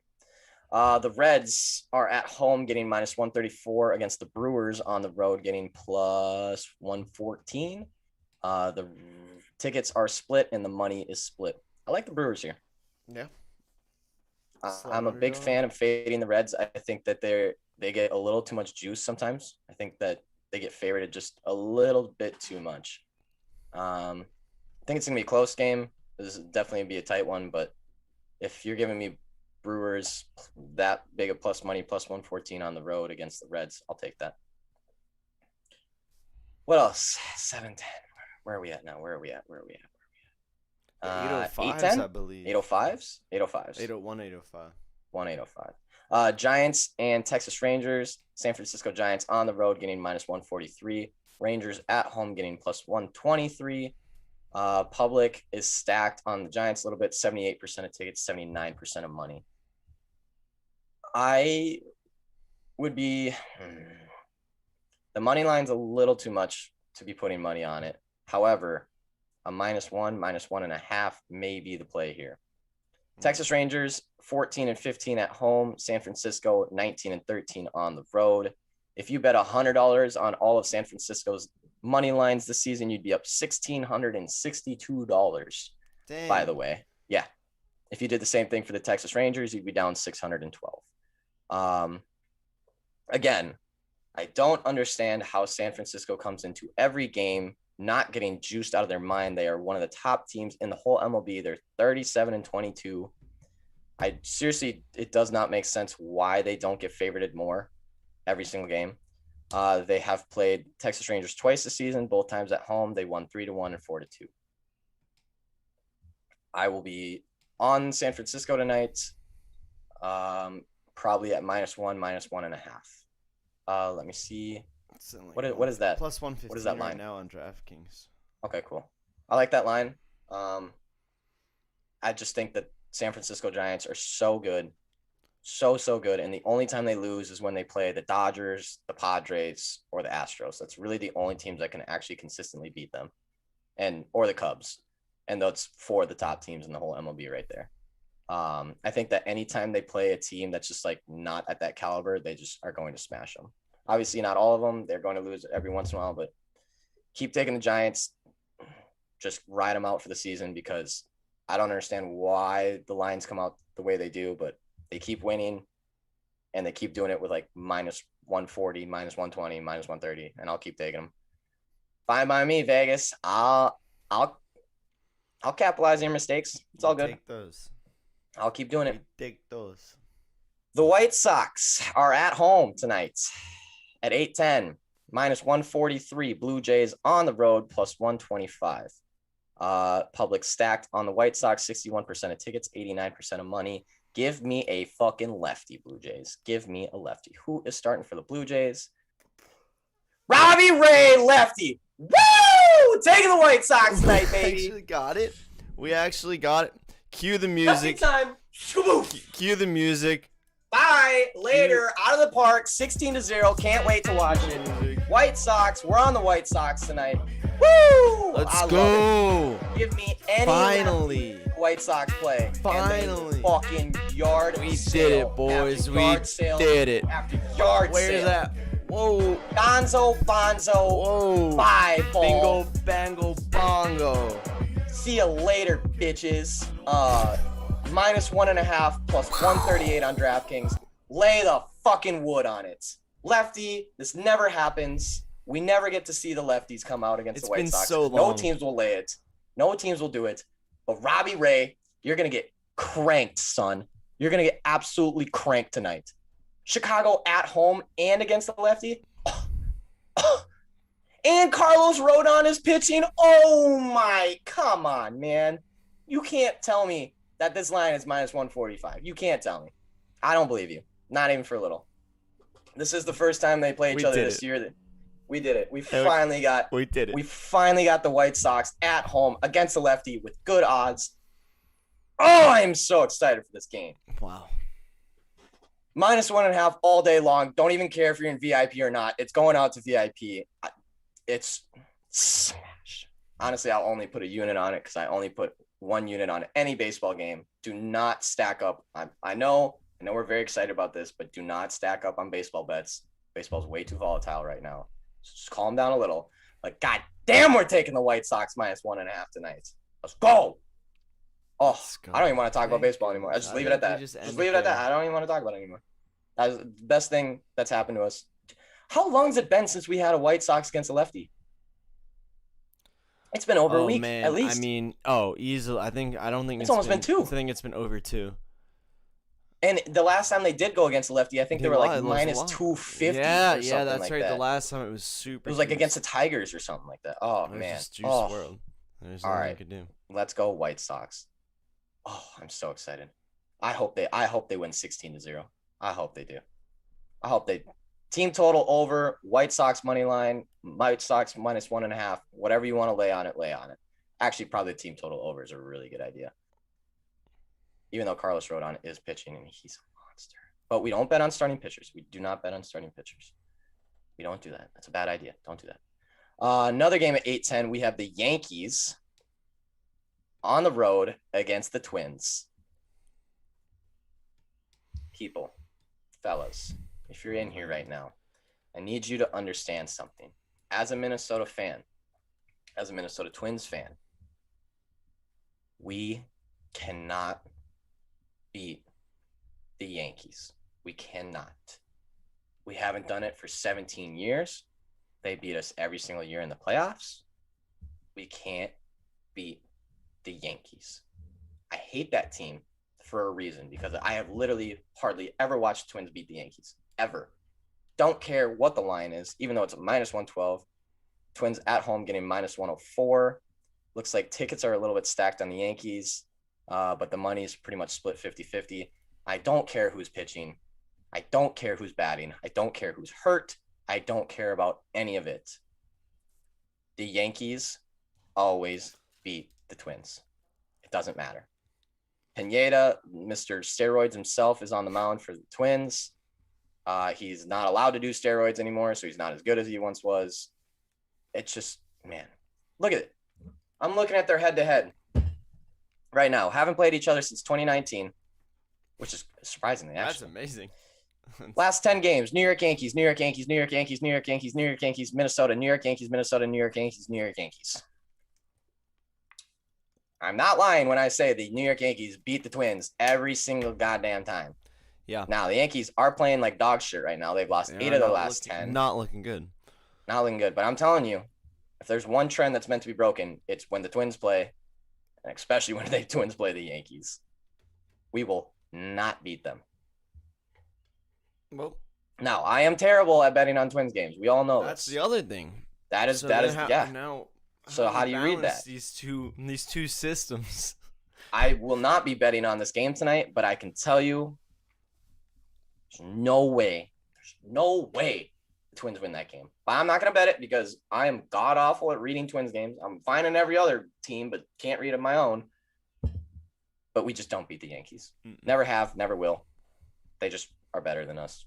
It's fine. Moving on, 8:15. We have the St. Louis Cardinals at home getting plus 143 against Cleveland Indians on the road, minus 167.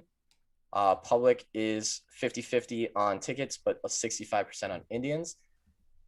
So Shane Bieber's got to be pitching, right? Because that's the only reason. Yes, he is.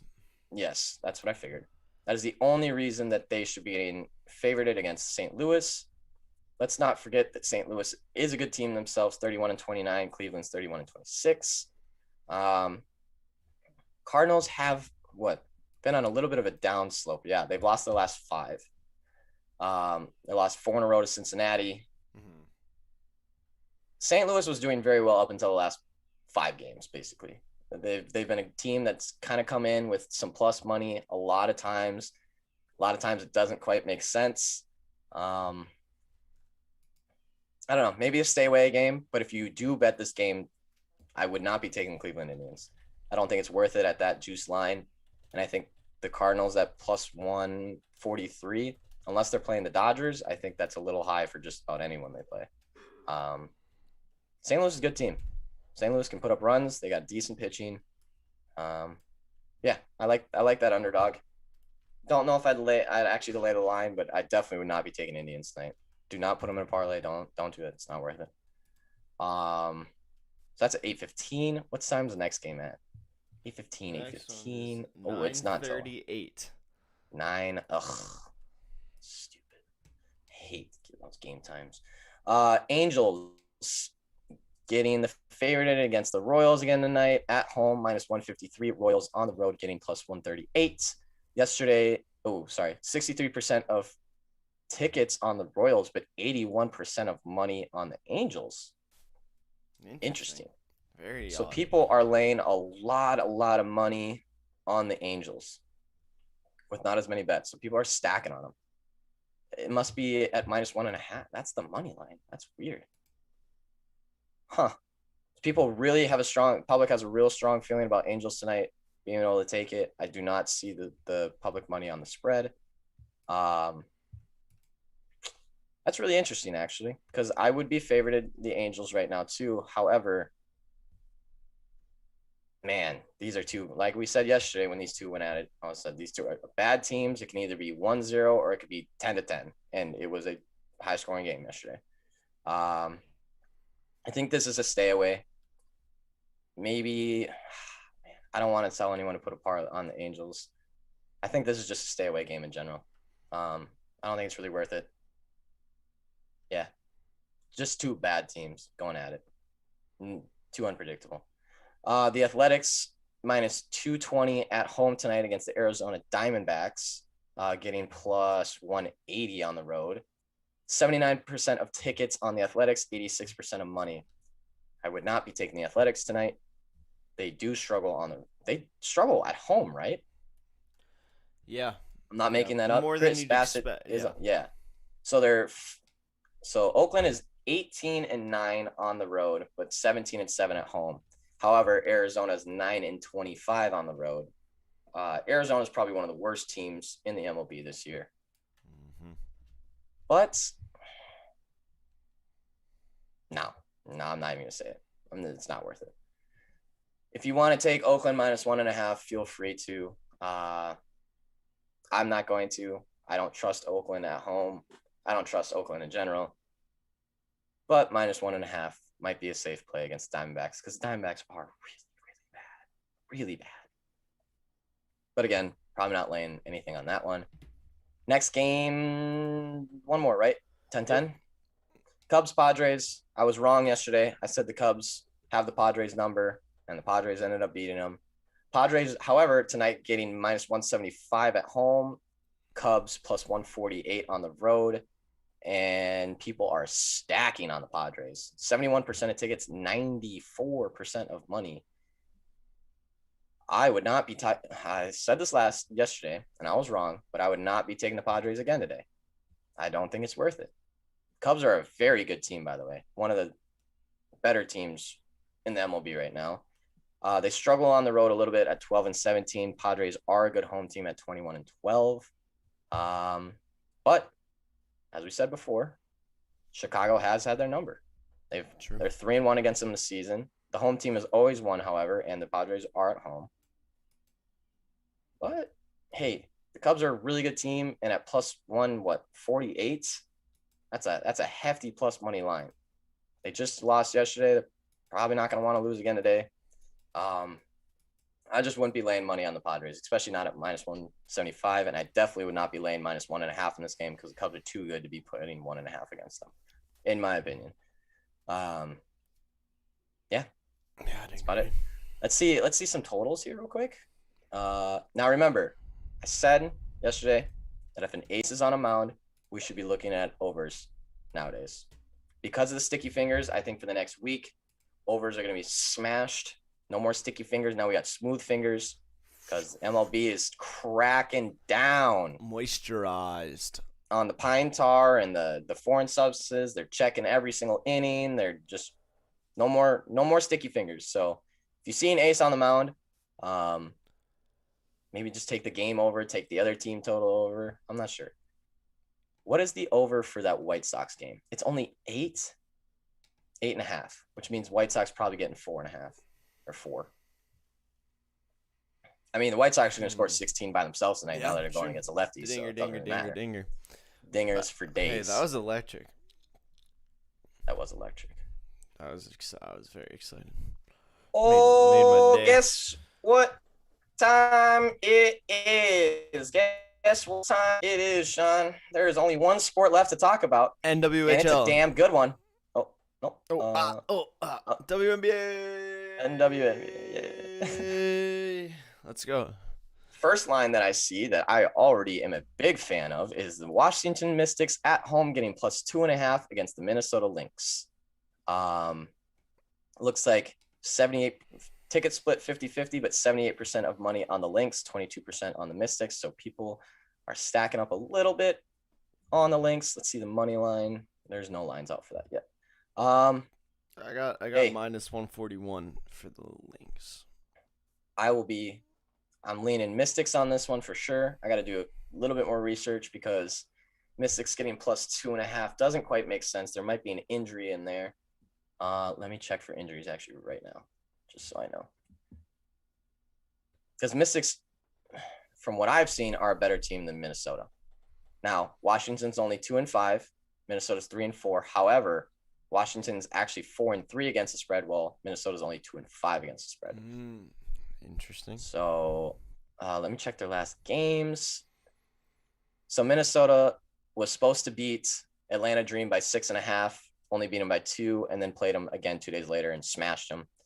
They beat the Connecticut Sun. I saw here. Actually, Minnesota, I might have been sleeping on a little bit because they beat the Connecticut Sun, which is impressive in OT. Good. That's a very, very good team. They're legit. They came within 10 in Seattle Storm, which they were supposed to come within 6, so not that impressive. They lost to Seattle Storm again by 12. They lost to Liberty by 11. So it looks like they started the season pretty rough, but then they beat the Sun in OT, beat the Atlanta Dream, and then beat the Atlanta Dream again. So maybe they're coming back around here. But see, man, the Washington Mystics are a really good team. Only lost the Aces by 3, and Aces have been crushing people right now. Las Vegas Aces have been a menace in the WNBA. They have been killing teams. So only lost by 3 to them. We're supposed to lose by 7.5. Only lost by 5 to Connecticut Sun. We're supposed to lose by 8. Beat Indiana Fever by 16. We all know Indiana Fever is terrible. Lost to Indiana Fever. Beat New York Liberty by 29. Wow. This is an interesting line now that I look at it, actually. I'm not sure where I lean on this one anymore. I think the line might actually make sense a little bit. I have more faith in the Mystics than I do the Minnesota Lynx just because they've shown me more this season. Mm-hmm. But the Minnesota Lynx are playing very good as of lately. So, something to look out for. The second game tonight is at 10 o'clock, second WNBA game. This is against Phoenix Mercury at home, getting -2 against the Dallas Wings on the road, getting +2. Now, Dallas Wings are a weird team. Very weird team. A lot of people were sleeping on them because they were 2-5, but they just came out and beat the Seattle Storm, who is widely known as probably one of the best. It's basically Seattle Storm and Las Vegas Aces, and then maybe Connecticut Sun, and then everyone else. Dallas is only 3-5, however, 5-3 against the spread. Phoenix is 5-3, 5-2-1 against the spread. Dallas has played a lot of good teams. A lot of good teams this season. That's kind of why the record is the way it is. They've had to play Seattle twice. They lost an OT to Seattle, and then they beat Seattle 2 days later. They beat the Sparks. They lost the Phoenix Mercury last time they played, but only by 4. They only lost the Atlanta Dream by 6. They've played a lot of really good teams, and they've played really well against the good teams. So, and Phoenix Mercury aren't necessarily like a top team in any way, shape, or form. They only beat Chicago by 1. They beat Chicago in OT by 3. They've beaten Dallas by 4. Only lost to Las Vegas by 6, but remember, that was a really weird game. It was like a weird last-second comeback. Connecticut by 17. These lines are tough tonight. I will say that WNBA is not pretty tonight. This is a tough night in WNBA. I think Vegas is getting a little bit better at setting these lines now. They've got a little bit better of a grasp on the season. I'm still crushing them in WNBA, however. I'm absolutely cashing out. I don't know our official record in WNBA now. I lost track over the weekend, but I think we're somewhere around 19-9-2, 19-10-2. Right around that area. Okay. Which is, hey, still damn good. Pretty solid. I mean, but if I have to pick 2 teams tonight, I'm going to say that the Mystics are in a good spot to upset the Lynx, even though the Lynx are playing tough right now. And man, I can't give a lean on the Wings and Mercury right now. I really can't. The Wings are a really weird team that I think are a lot better than what people give them credit for. However, I feel the same way about the Phoenix Mercury, so I'm not exactly sure what to do on this one. This is a tough night for WNBA. God damn it. Ooh. Those are 2 of the tougher matchups. However, I do see a bet that I do like in the WNBA. Actually, I see two bets that I like in the WNBA. I would take the under in both of these games. Yeah, they're both 165.5. 165.5. I would take the under in both of these games. The Dallas Wings tend to struggle a little bit on offense. Pretty good defensive team. And the Lynx are very hit or miss. They're either going to score 60 or they're going to score 90. No, wait. And are WNBA games always at like 165, or is it pretty interesting that these teams have the same over-under at the exact same odds? They're both that is kind of interesting. 165.5 at -112 for the under, -113 for the over, to the exactly the same. Isn't that interesting? It is interesting. That is not. It's normally. I mean, it normally sits between like 168 and 163 from what I've seen. I've seen a couple go down to the 150s, and I've seen one or two touch 170, but normally it's in that general area, it seems like. Interesting. Like I said, I'd probably take the under. I think both these teams struggle. I'm looking at injuries in the Phoenix Mercury game, and there is Diana Taurasi, is a very good player for Phoenix. She's played 4 games. She's averaging 15.8 points per game, 3.5 rebounds per game, 4 assists per game, and she will be out for the Phoenix Mercury. That's a good. Interesting. That's a bigger injury. Dallas Wings completely healthy. Let me check the other game. I don't think I checked for injuries in the Mystics Lynx game. Ooh, okay. Questionable, out indefinitely. Ariel Powers is out for the Lynx. She's a forward, averaging 11 points a game, 5 rebounds a game, 4 assists per game. So she is a role for sure a facilitator. So she'll be out. It looks like nothing else. On the other side, we have, let's see, Sydney Weiss, not a big important player. And then, let's see, Elena Deladon is also out. She's 6'5". Oh. Wow. That's impressive. Tall lady. And I think what this line is depending on right now is Ariel Atkins, who's played 7 games. She averages 18 points a game with 3 assists per game, another 3 rebounds per game, and she is questionable for the Washington Mystics tonight. So that is probably something we should keep an eye on. I don't know. Let me see if I can, because that's on com is awful for injuries, so bad. Let's go to RotoWire. Trust them a lot more. Let's see, Emma Cannon, Ariel Atkins. Ariel Atkins is questionable for Tuesday's game against the Lynx due to a back injury. Damn. So we don't know. That might be something to look for. That might be the deciding factor on who we end up taking in that game, if we take anyone.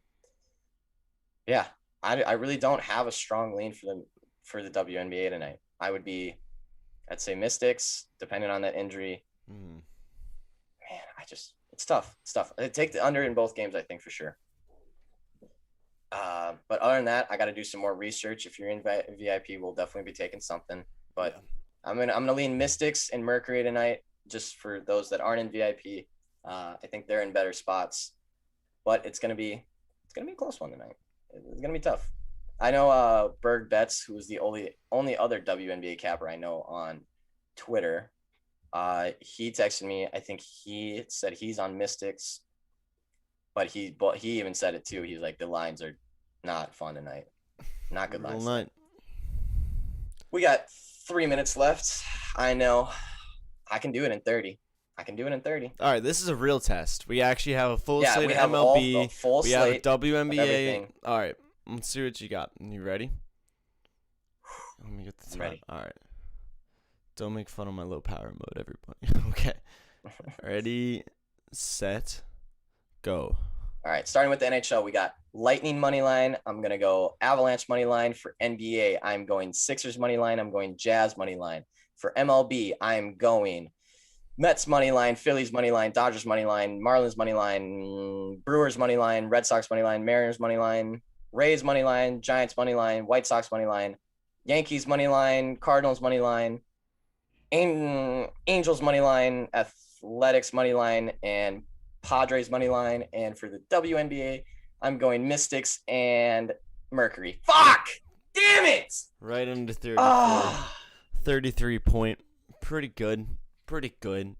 That was a full slate of MLB, too. That was a big slate. Pretty good. You had a little slip up near the Angels there. That probably gave you a plus 1.5 on there. And then I'm just giving you some critiques on your performance. Yeah, I know. Hey, it's only week 5. By week 7, it's going to be 25 under every single time. We're just going to keep getting quicker. Wow. We got a minute. You got anything left? Rudy Gobert props tonight. Rudy Gobert. At least board props. Rebound props, for sure. Yes. He's going to eat the glass alive.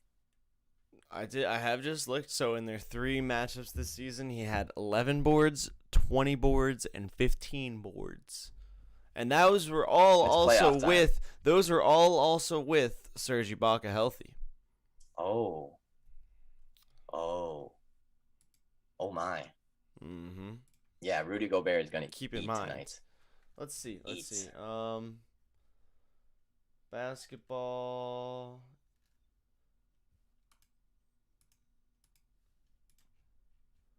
What do you got? Oh, I'm working on it. Actually, I should probably check it here. Hang on, let me see what Rudy's little numbers at. I'm in pencil. I mean, you could do so. Just points, rebound, assist is 28.5. Oh, he's gonna have 28 boards. Yeah, but if he has 20 boards and he needs 10 points, which would be kind of tough for the guy. Wait, what's the? Is that minus 110? No way. The over's minus 120. Okay, but hey, I'll still take that. If you go pure boards, it's over under 13.5, which I'll take that too. And the over, whoa, over 13.5 is at minus 107 right now on DraftKings for boards for Rudy Gobert. Okay, hang on, let me see what it is on Fox Bet real quick. I got over 14.5 at plus 106. Wow. And his points are only 14.5. Don't mess with his points. Don't mess with the points. All right, we're not messing. Too inconsistent on points. Okay, that's fair. One of those ones where he doesn't hit 14 every game. Just for every game he hits 25, he has 0. You know. Yeah. Tough to say. Fair. All right, but I do like the boards. The boards bet. I think he's gonna crush it. Also, and the points, rebounds, assists. One other thing I like. Now I'm not recommending this. I'm no doctor, but Kawhi for a double-double is plus 225 right now. It seems kind of surprisingly high, especially after the performance he just had. Rudy Gobert's double-double is minus 400. Holy shit. So if you think he's getting under 10, if you think he's getting under 10 points, you can get that at plus 280 for nice. now. Yeah, I'm liking that Kawhi prop right there. How far can I put There's Rudy also Gobert's rebounds? Here's a fun little player matchup to score more points. Donovan Mitchell or Kawhi. Kawhi's at minus 106. Mitchell's at minus 121. Who would you take in that? That's honestly a really good question. Yeah, I was like, I don't know who I'd take. It's just an interesting one. I look, because I don't know exactly about Donovan Mitchell's like scoring output in round 1. I'm doing a little check on Rudy Gobert rebounds just to see how high you can get it. Mm-hmm. 14 plus minus 175, 15 plus plus 106, 16 plus plus 118, 22 plus 900. But I'm looking at the 18 plus one right now because I think that's definitely doable. You can get 18 or more for sure. Plus 190. If you want to go to 19 plus, it jumps up to plus 285. So Sid said Mitchell. Sid says Mitchell. I'm thinking I might agree right now. I'm just gonna make sure that I agree. I need to double check that I actually agree. Man, I'm just smashing Rudy Gobert rebounds tonight. I'm just absolutely loading up on it. I'm about to take 15 plus, 16 plus, 17 plus, just sprinkle on all of them.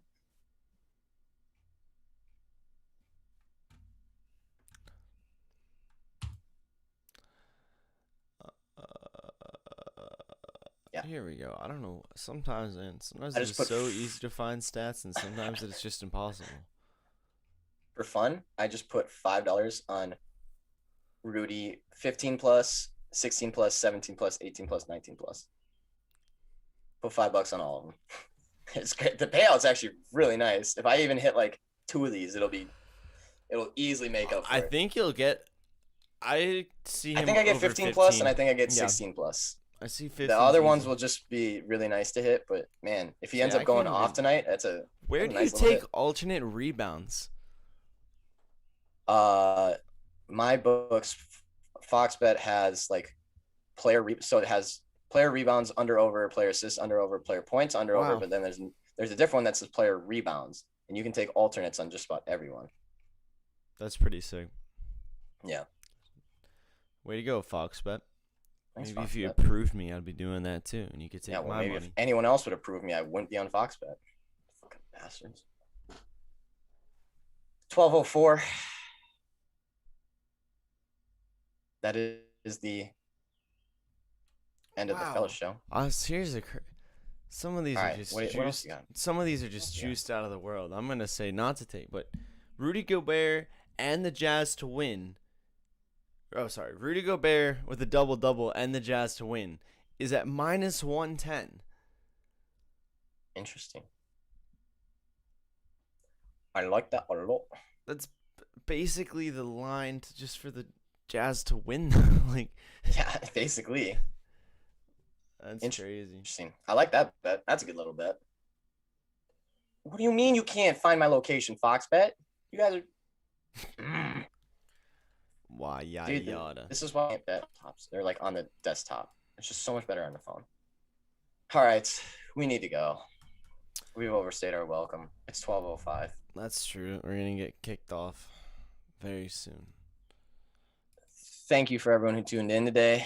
Appreciate you guys as always. We saw quite a few numbers watching today. We appreciate it. Thank you so kindly. If you aren't, you should stop for VIP. June is hot. June's been good to us. In fuego.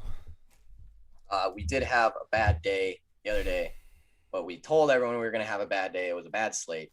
And look, we're still telling you about the one bad day. And it happens. Such is life. It's transparent. The results are posted on heyfellas.co. Just like all the results are posted, because we're transparent. We don't want to hide our losses. We know that we lose sometimes. We know that we win more than we lose. Man. Also, I am currently 8-3 in June in the NBA. Should have been 9-2, but the Nuggets absolutely fucking choked last night. And honestly, if I just would have put the over, which we talked about yesterday, we would be doing just fine right now. But having a hell of a June for NBA. So yeah, $25 a month, $100 a day. All of our picks. It's pretty easy. What a steal. And then I think tomorrow we'll at least reveal the merch. I don't know if it won't be for sale yet. Oof, I'm excited. But that'll be last. To be fair, call. I have not. I've only seen a couple of designs. I don't even know. I don't even know. I'm excited. I'm ready to get my swag on. It's gonna be some good stuff for the summer, for end of the summer. You know, cruising it in warm weather, just feeling good.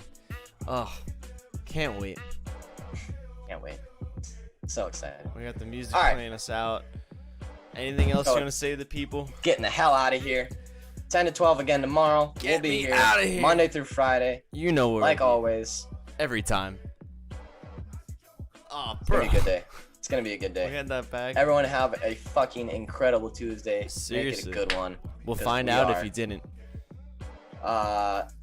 Sid, thanks for tuning in, hopping in the chat. I know some of the other boys are in the chat right now, and they're just a little too afraid to say something. It's okay. I know you guys are shy. It's all good. We know you're here. I know you're here. Appreciate everyone once again. But we especially know Sid's here. Thank you, Sid. Thank you, Sid. Again, appreciate everyone who tunes into these. This is a lot of fun for us. Appreciate all the support we've had on social media and everything. Honestly, you guys have been fucking incredible. This has been a lot of fun, and it's only the beginning. And rumor has it that Hey Fellas is getting headquarters next year. Might have a little studio. Potentially. We might have a little studio. The game could change. The plans will be known later on today, but the game just changed, and the Hey Fellas might be getting a little studio. So that's on the horizon. Have a great day, fellas. Have a great day. We'll see you tomorrow. 10 o'clock sharp. Bye-bye now. Have a good Tuesday.